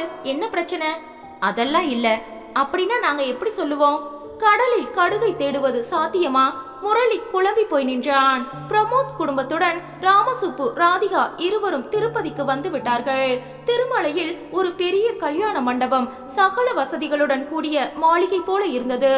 அப்பா மகளுக்கு தனி அறை கொடுத்து எல்லா வசதிகளும் செய்து தந்தார்கள். அத்தனை ஏற்பாடுகளையும் பிரமோத் குடும்பம் செய்து கொண்டிருந்தது. இன்று மணமகள் அழைப்பு, மாலை ஒரு நிச்சயதார்த்தம், நாளை காலை 9 to 10:30 முகூர்த்தம். இருப்பது 25 பேர் என்றாலும் ஏற்பாடுகள் பிரமாதமாக செய்யப்பட்டிருந்தது. அப்பாவுடன் ராதிகா இருந்தாள். உன் கல்யாணத்தை எப்படியெல்லாம் நடத்தணும்னு கனவு கண்டு பட்ஜெட் போட்டு வச்சிருக்கா தெரியுமா உங்க அம்மா? நகைகள், பாத்திர பண்டங்கள்னு எல்லாம் சேர்த்து வச்சாச்சு. இப்ப அவ பிடிவாதம் காரணமா அவளே இல்லாம உன் கல்யாணம் நடக்க போகுது. என்னப்பா அம்மா ஞாபகம்? அதுல தப்புள்ளம்மா. வெறி பிடிச்ச தாய், பிள்ளைங்க நினப்புதான் எப்பவும். ஆனா தான் நினைச்சது நடக்கணும். கஷ்டமா இருக்குமா? கதவு தட்டப்பட வாங்க நடராஜனும் பாக்கியமும் உள்ளே வந்தார்கள். ராதிகா இத புடி. என்னம்மா? பெண் அழைப்புக்கு இந்த பட்டு புடவை, இது நிச்சயத்துக்கு, இது காலையில முகூர்த்தத்துக்கு, இது நலங்குக்கு. பிடிச்சிருக்கா? ராமசுப்பு மிரண்டார்.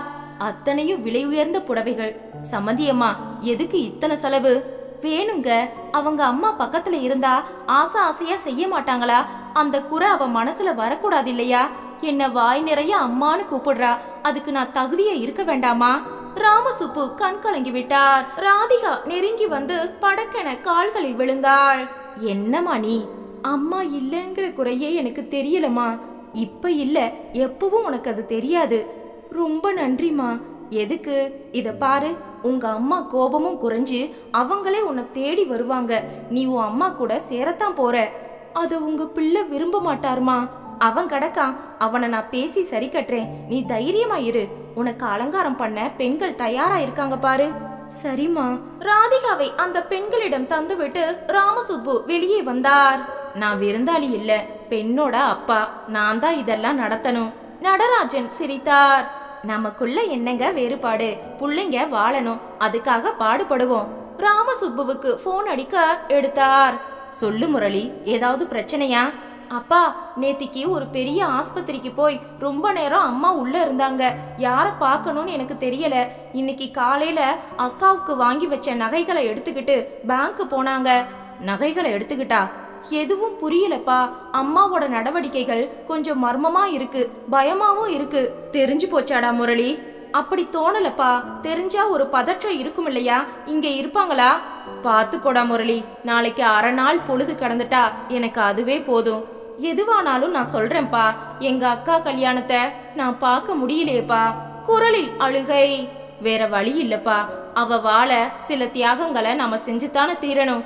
அன்று திருமலையில் பெண் அழைப்பு, நிச்சய தாம்பூலம் எல்லாமே நன்றாக நடந்தது. ஆட்கள் குறைவாக இருந்தாலும் விமர்சையாக எல்லாமே நடந்தது. பாக்கியம் வாங்கி கொடுத்த நகைகளில் பட்டு சேலையில் ராதிகா ஒரு தேவதை போல இருந்தாள். குடும்பமே குதூகலப்பட்டது. 22ஆம் தேதி காலை விடிந்து விட்டது. எழுந்து குளித்து ராதிகாவை அலங்கரிக்க தொடங்கிவிட்டார்கள். காலை 9:10 முகூர்த்தம். பாக்கியம் ராதிகா அருகில்தான் இருந்தாள். அங்கே பிரமோத்துக்கு அலங்காரம் நடந்து கொண்டிருந்தது. அதே நேரம் இங்கே காலை 6:30 மணிக்கு கோவிலுக்கு போன பத்மினி ஒரு புயலை போல வீட்டிற்குள் நுழைந்தாள். முரளி! என்னம்மா? முரளி பதறி போய் ஓடி வந்தான். உங்க அப்பாவும் ராதிகாவும் எனக்கு துரோகம் செஞ்சுட்டாங்க. என்ன சொல்ற? இன்னைக்கு திருப்பதியில ராதிகாவுக்கும் பிரமோத்துக்கும் கல்யாணம். காலையில 9:10 முகூர்த்தம். உடனே புறப்படு. என்னம்மா செய்ய போற? இது உனக்கு அதிர்ச்சியா இல்லையா? அப்படின்னா உனக்கும் இது தெரியுமா? தெரியுமா? அட பாவி, நீயும் பெத்தவளுக்கு துரோகம் செஞ்சிருக்கியா? அம்மா, யாரும் துரோகம் செய்யல. அவளுக்கு பிடிச்ச வாழ்க்கையே நீ தடுத்த. ஒரு மகளுக்கு தாய் செய்யற துரோகம் அது. அப்பா அதை புரிஞ்சுக்கிட்டு பிரமோத் குடும்பத்தார் காலில் விழுந்து சம்மதிக்க வச்சார். உன்னால தடை வரக்கூடாதுன்னு கல்யாணம் திருப்பதியில நடக்குது, புரியுதா?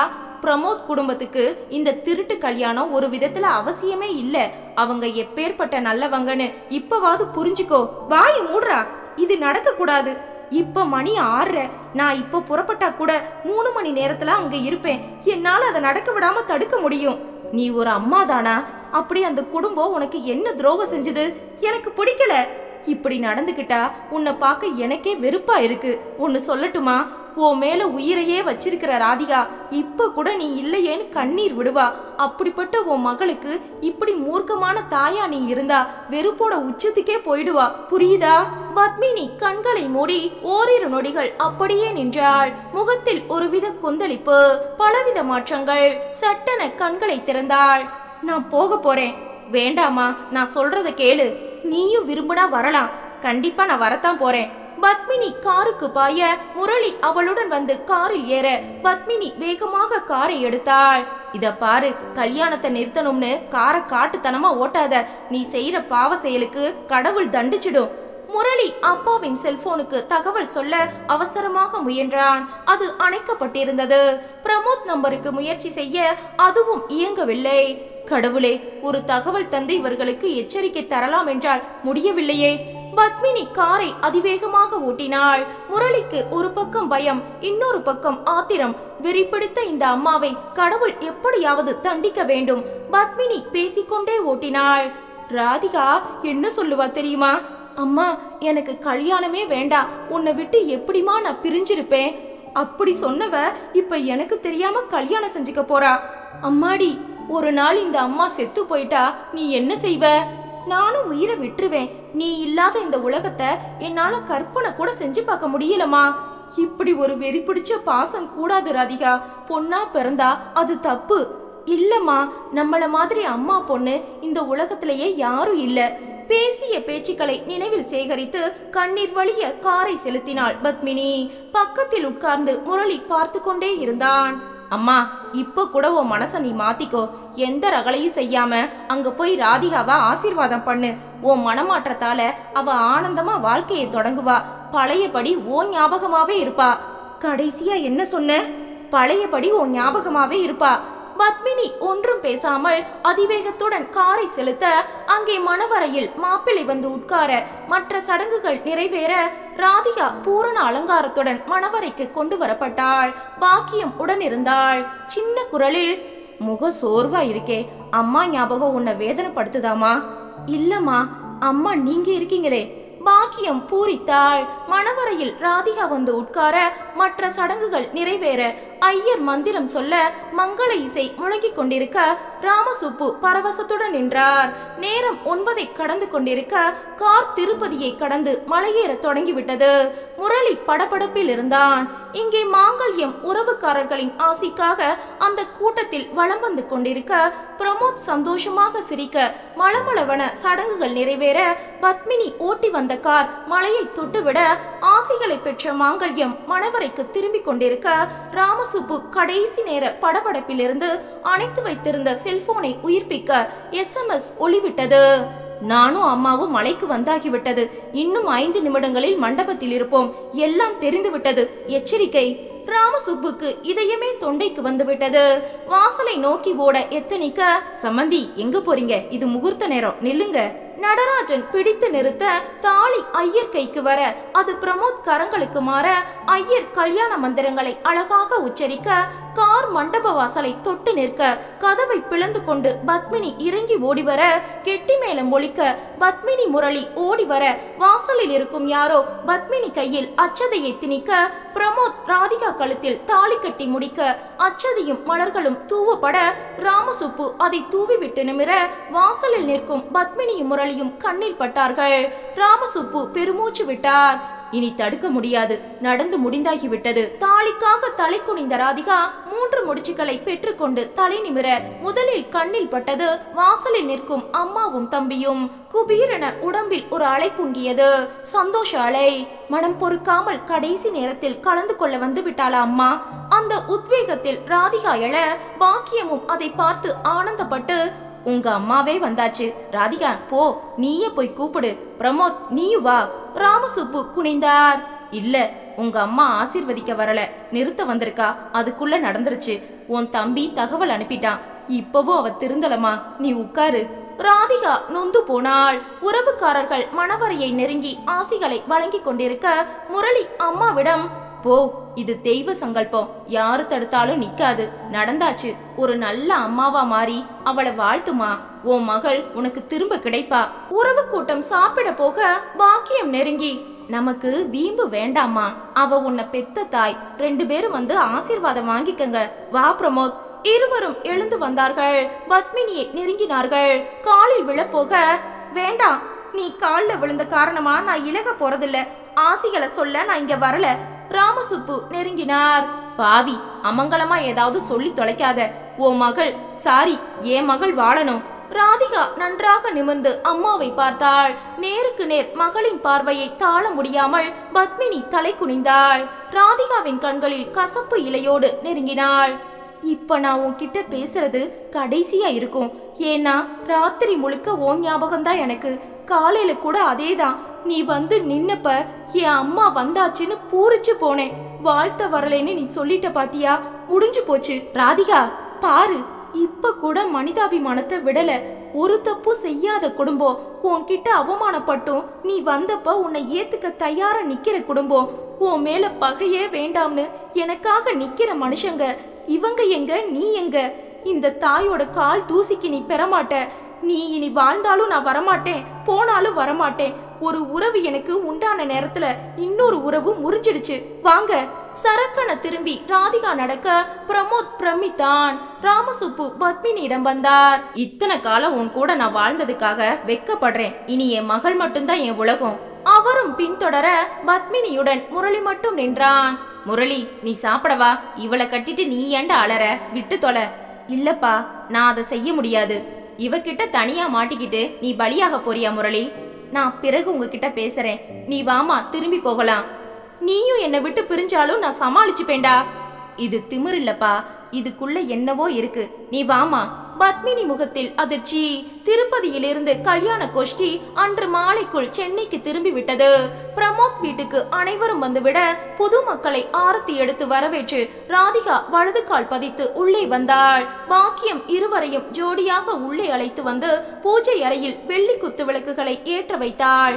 நல்ல பிரார்த்தனை பண்ணிக்கோ ராதிகா.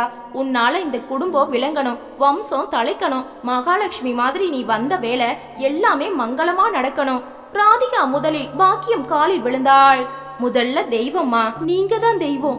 அம்மா தான் எல்லாம்னு நினைக்கிறவனா? அந்த இடத்துல இப்ப நீங்க இருக்கீங்க. உங்களை மீறி ஒரு அடி எடுத்து வைக்க மாட்டேன். இது உங்க பிள்ளை கட்டுன இந்த மாங்கல்யத்து மேல ஆன. பாக்கியம் ராதிகாவை கட்டி தழுவி கொண்டாள். இது போதும், இதுக்கு மேல எதுவும் நீ பேசாத. என் பிள்ளையும் இந்த குடும்பமும் உன்னை கண்ணுக்குள்ள வச்சு தாங்குவாங்க. அதுக்கு நான் உத்தரவாதம்.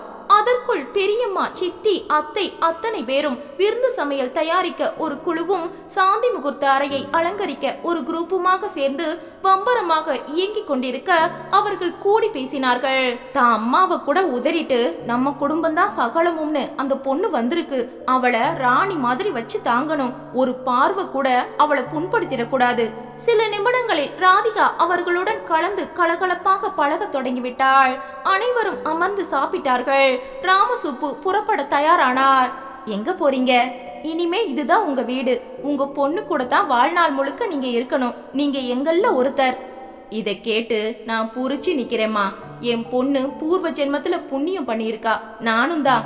ஆனா எனக்குன்னு ஒரு குடும்பமும் கடமைகளும் இருக்கு இல்லையா?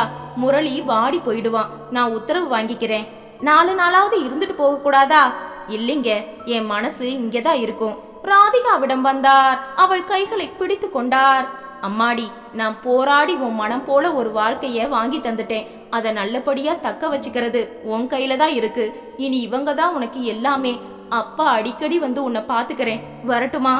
சரிப்பா. ராதிகா அவர் மேல் சாய்ந்து அழுதாள். மாமா, கார்ல உங்களை டிராப் பண்ண சொல்றேன். வேண்டாம் மாப்பிள, நன்றி, நான் வர்றேன். இருவரும் திரும்பவும் அவர் காலில் விழுந்து ஆசி பெற்றார்கள்.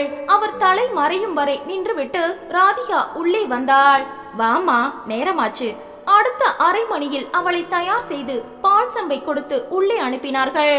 பிரமோத் இருக்க கதவு சாத்தி அவனை நெருங்கி காலில் விழுந்து, ராதிகா, ஃபார்மாலிட்டிஸ் வேண்டாமே, நிறைய பேசுவோம். அருகில் உட்கார்ந்தாள். நீ இந்த நிமிஷம் சந்தோஷமா இருக்கியா? நிச்சயமா.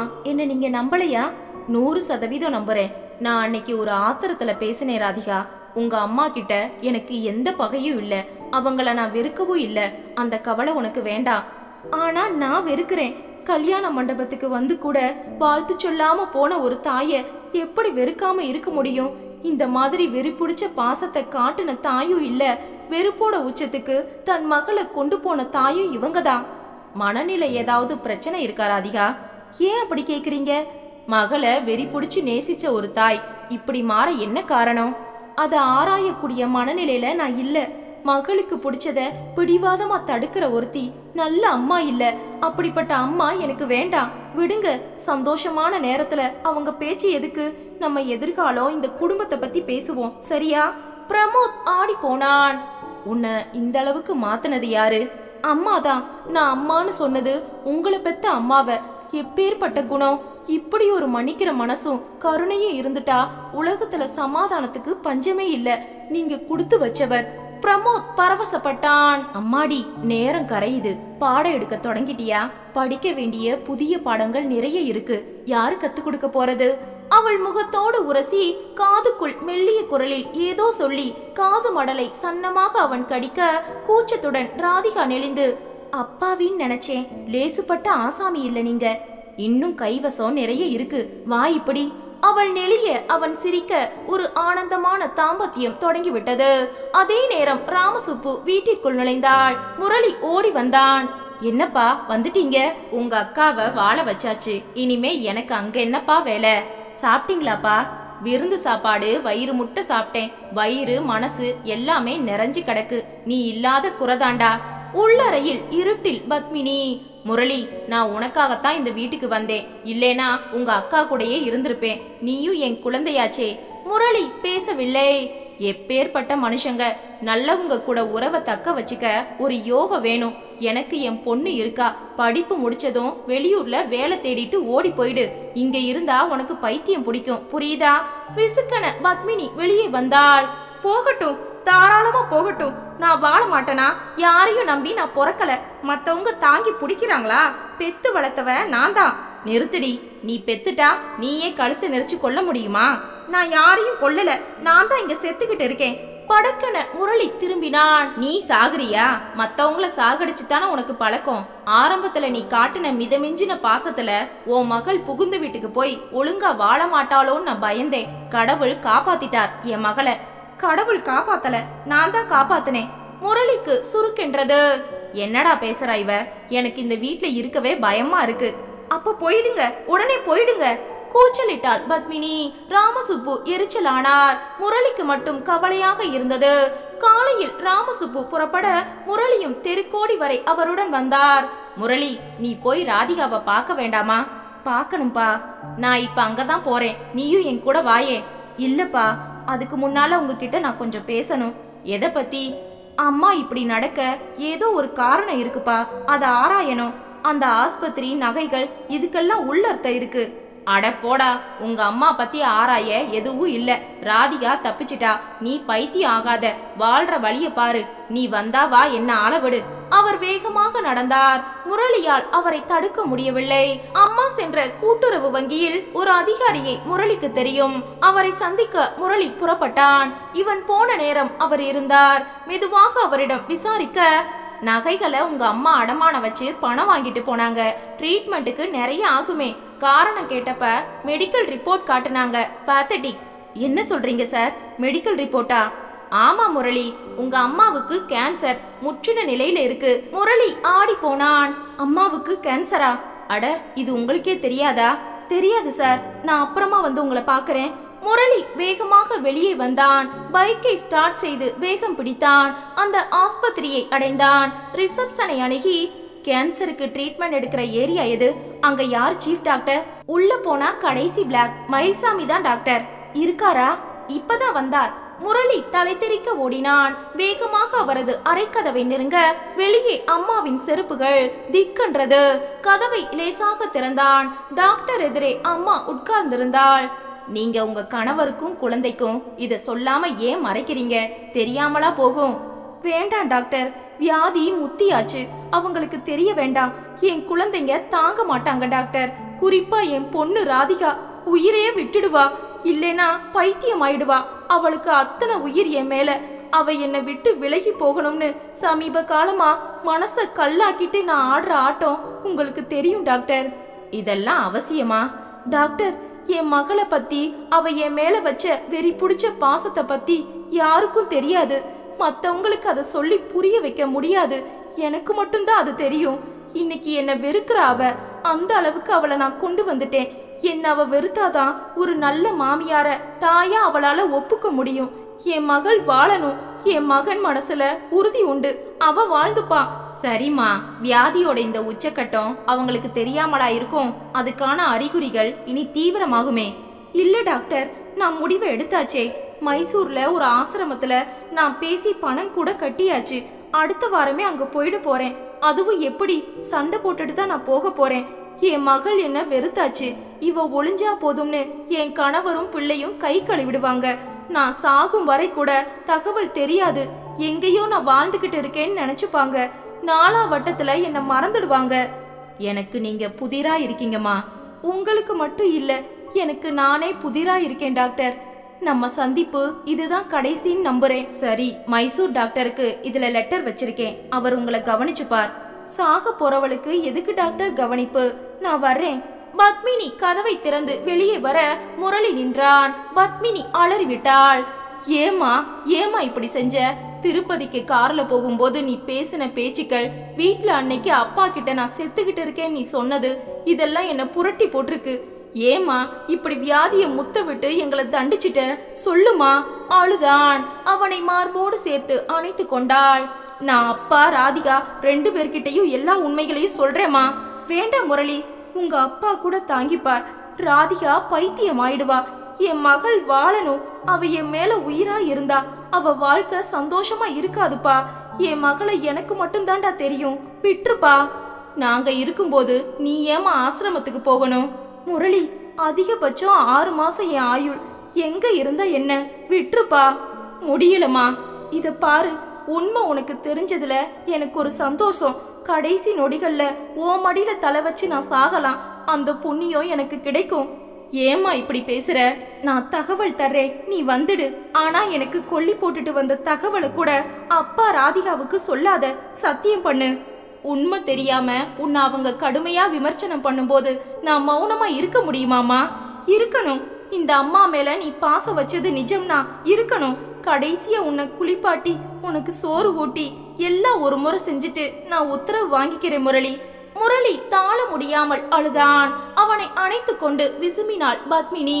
அதே நேரம் ராதிகா சந்தோஷமாக இருந்தாள். சாந்தி முகூர்த்தம், சங்கமம் எல்லாம் முடிந்து மனதுக்கு பிடித்த கணவனுடன் வாழ தொடங்கிவிட்டாள்.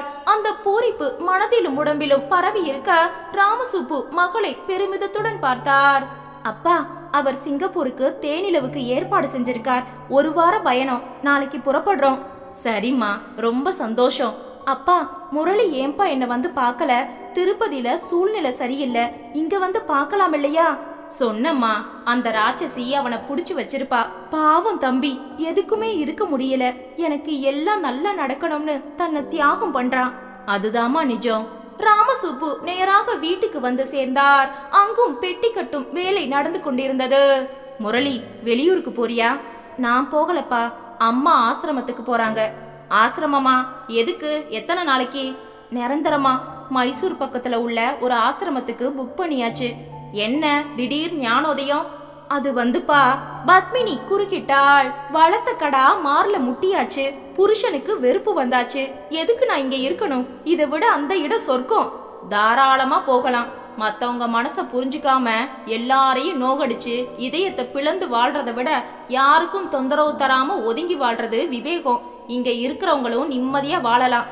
அப்பாடி, தப்பிச்சோம். என் மகள் இன்னைக்கு தேனிலவுக்கு சிங்கப்பூருக்கு போறா. ஆனந்தமா இருக்கா. திரும்பி வந்ததும் இனி தாராளமா பிறந்த வீட்டுக்கு அவ வரலாம். அவளை வெறுக்கிறவங்க யாரும் இங்க இல்ல முரளி. உன்னை பார்க்க அவ துடிக்கிறாடா. நீ போயிட்டு வா.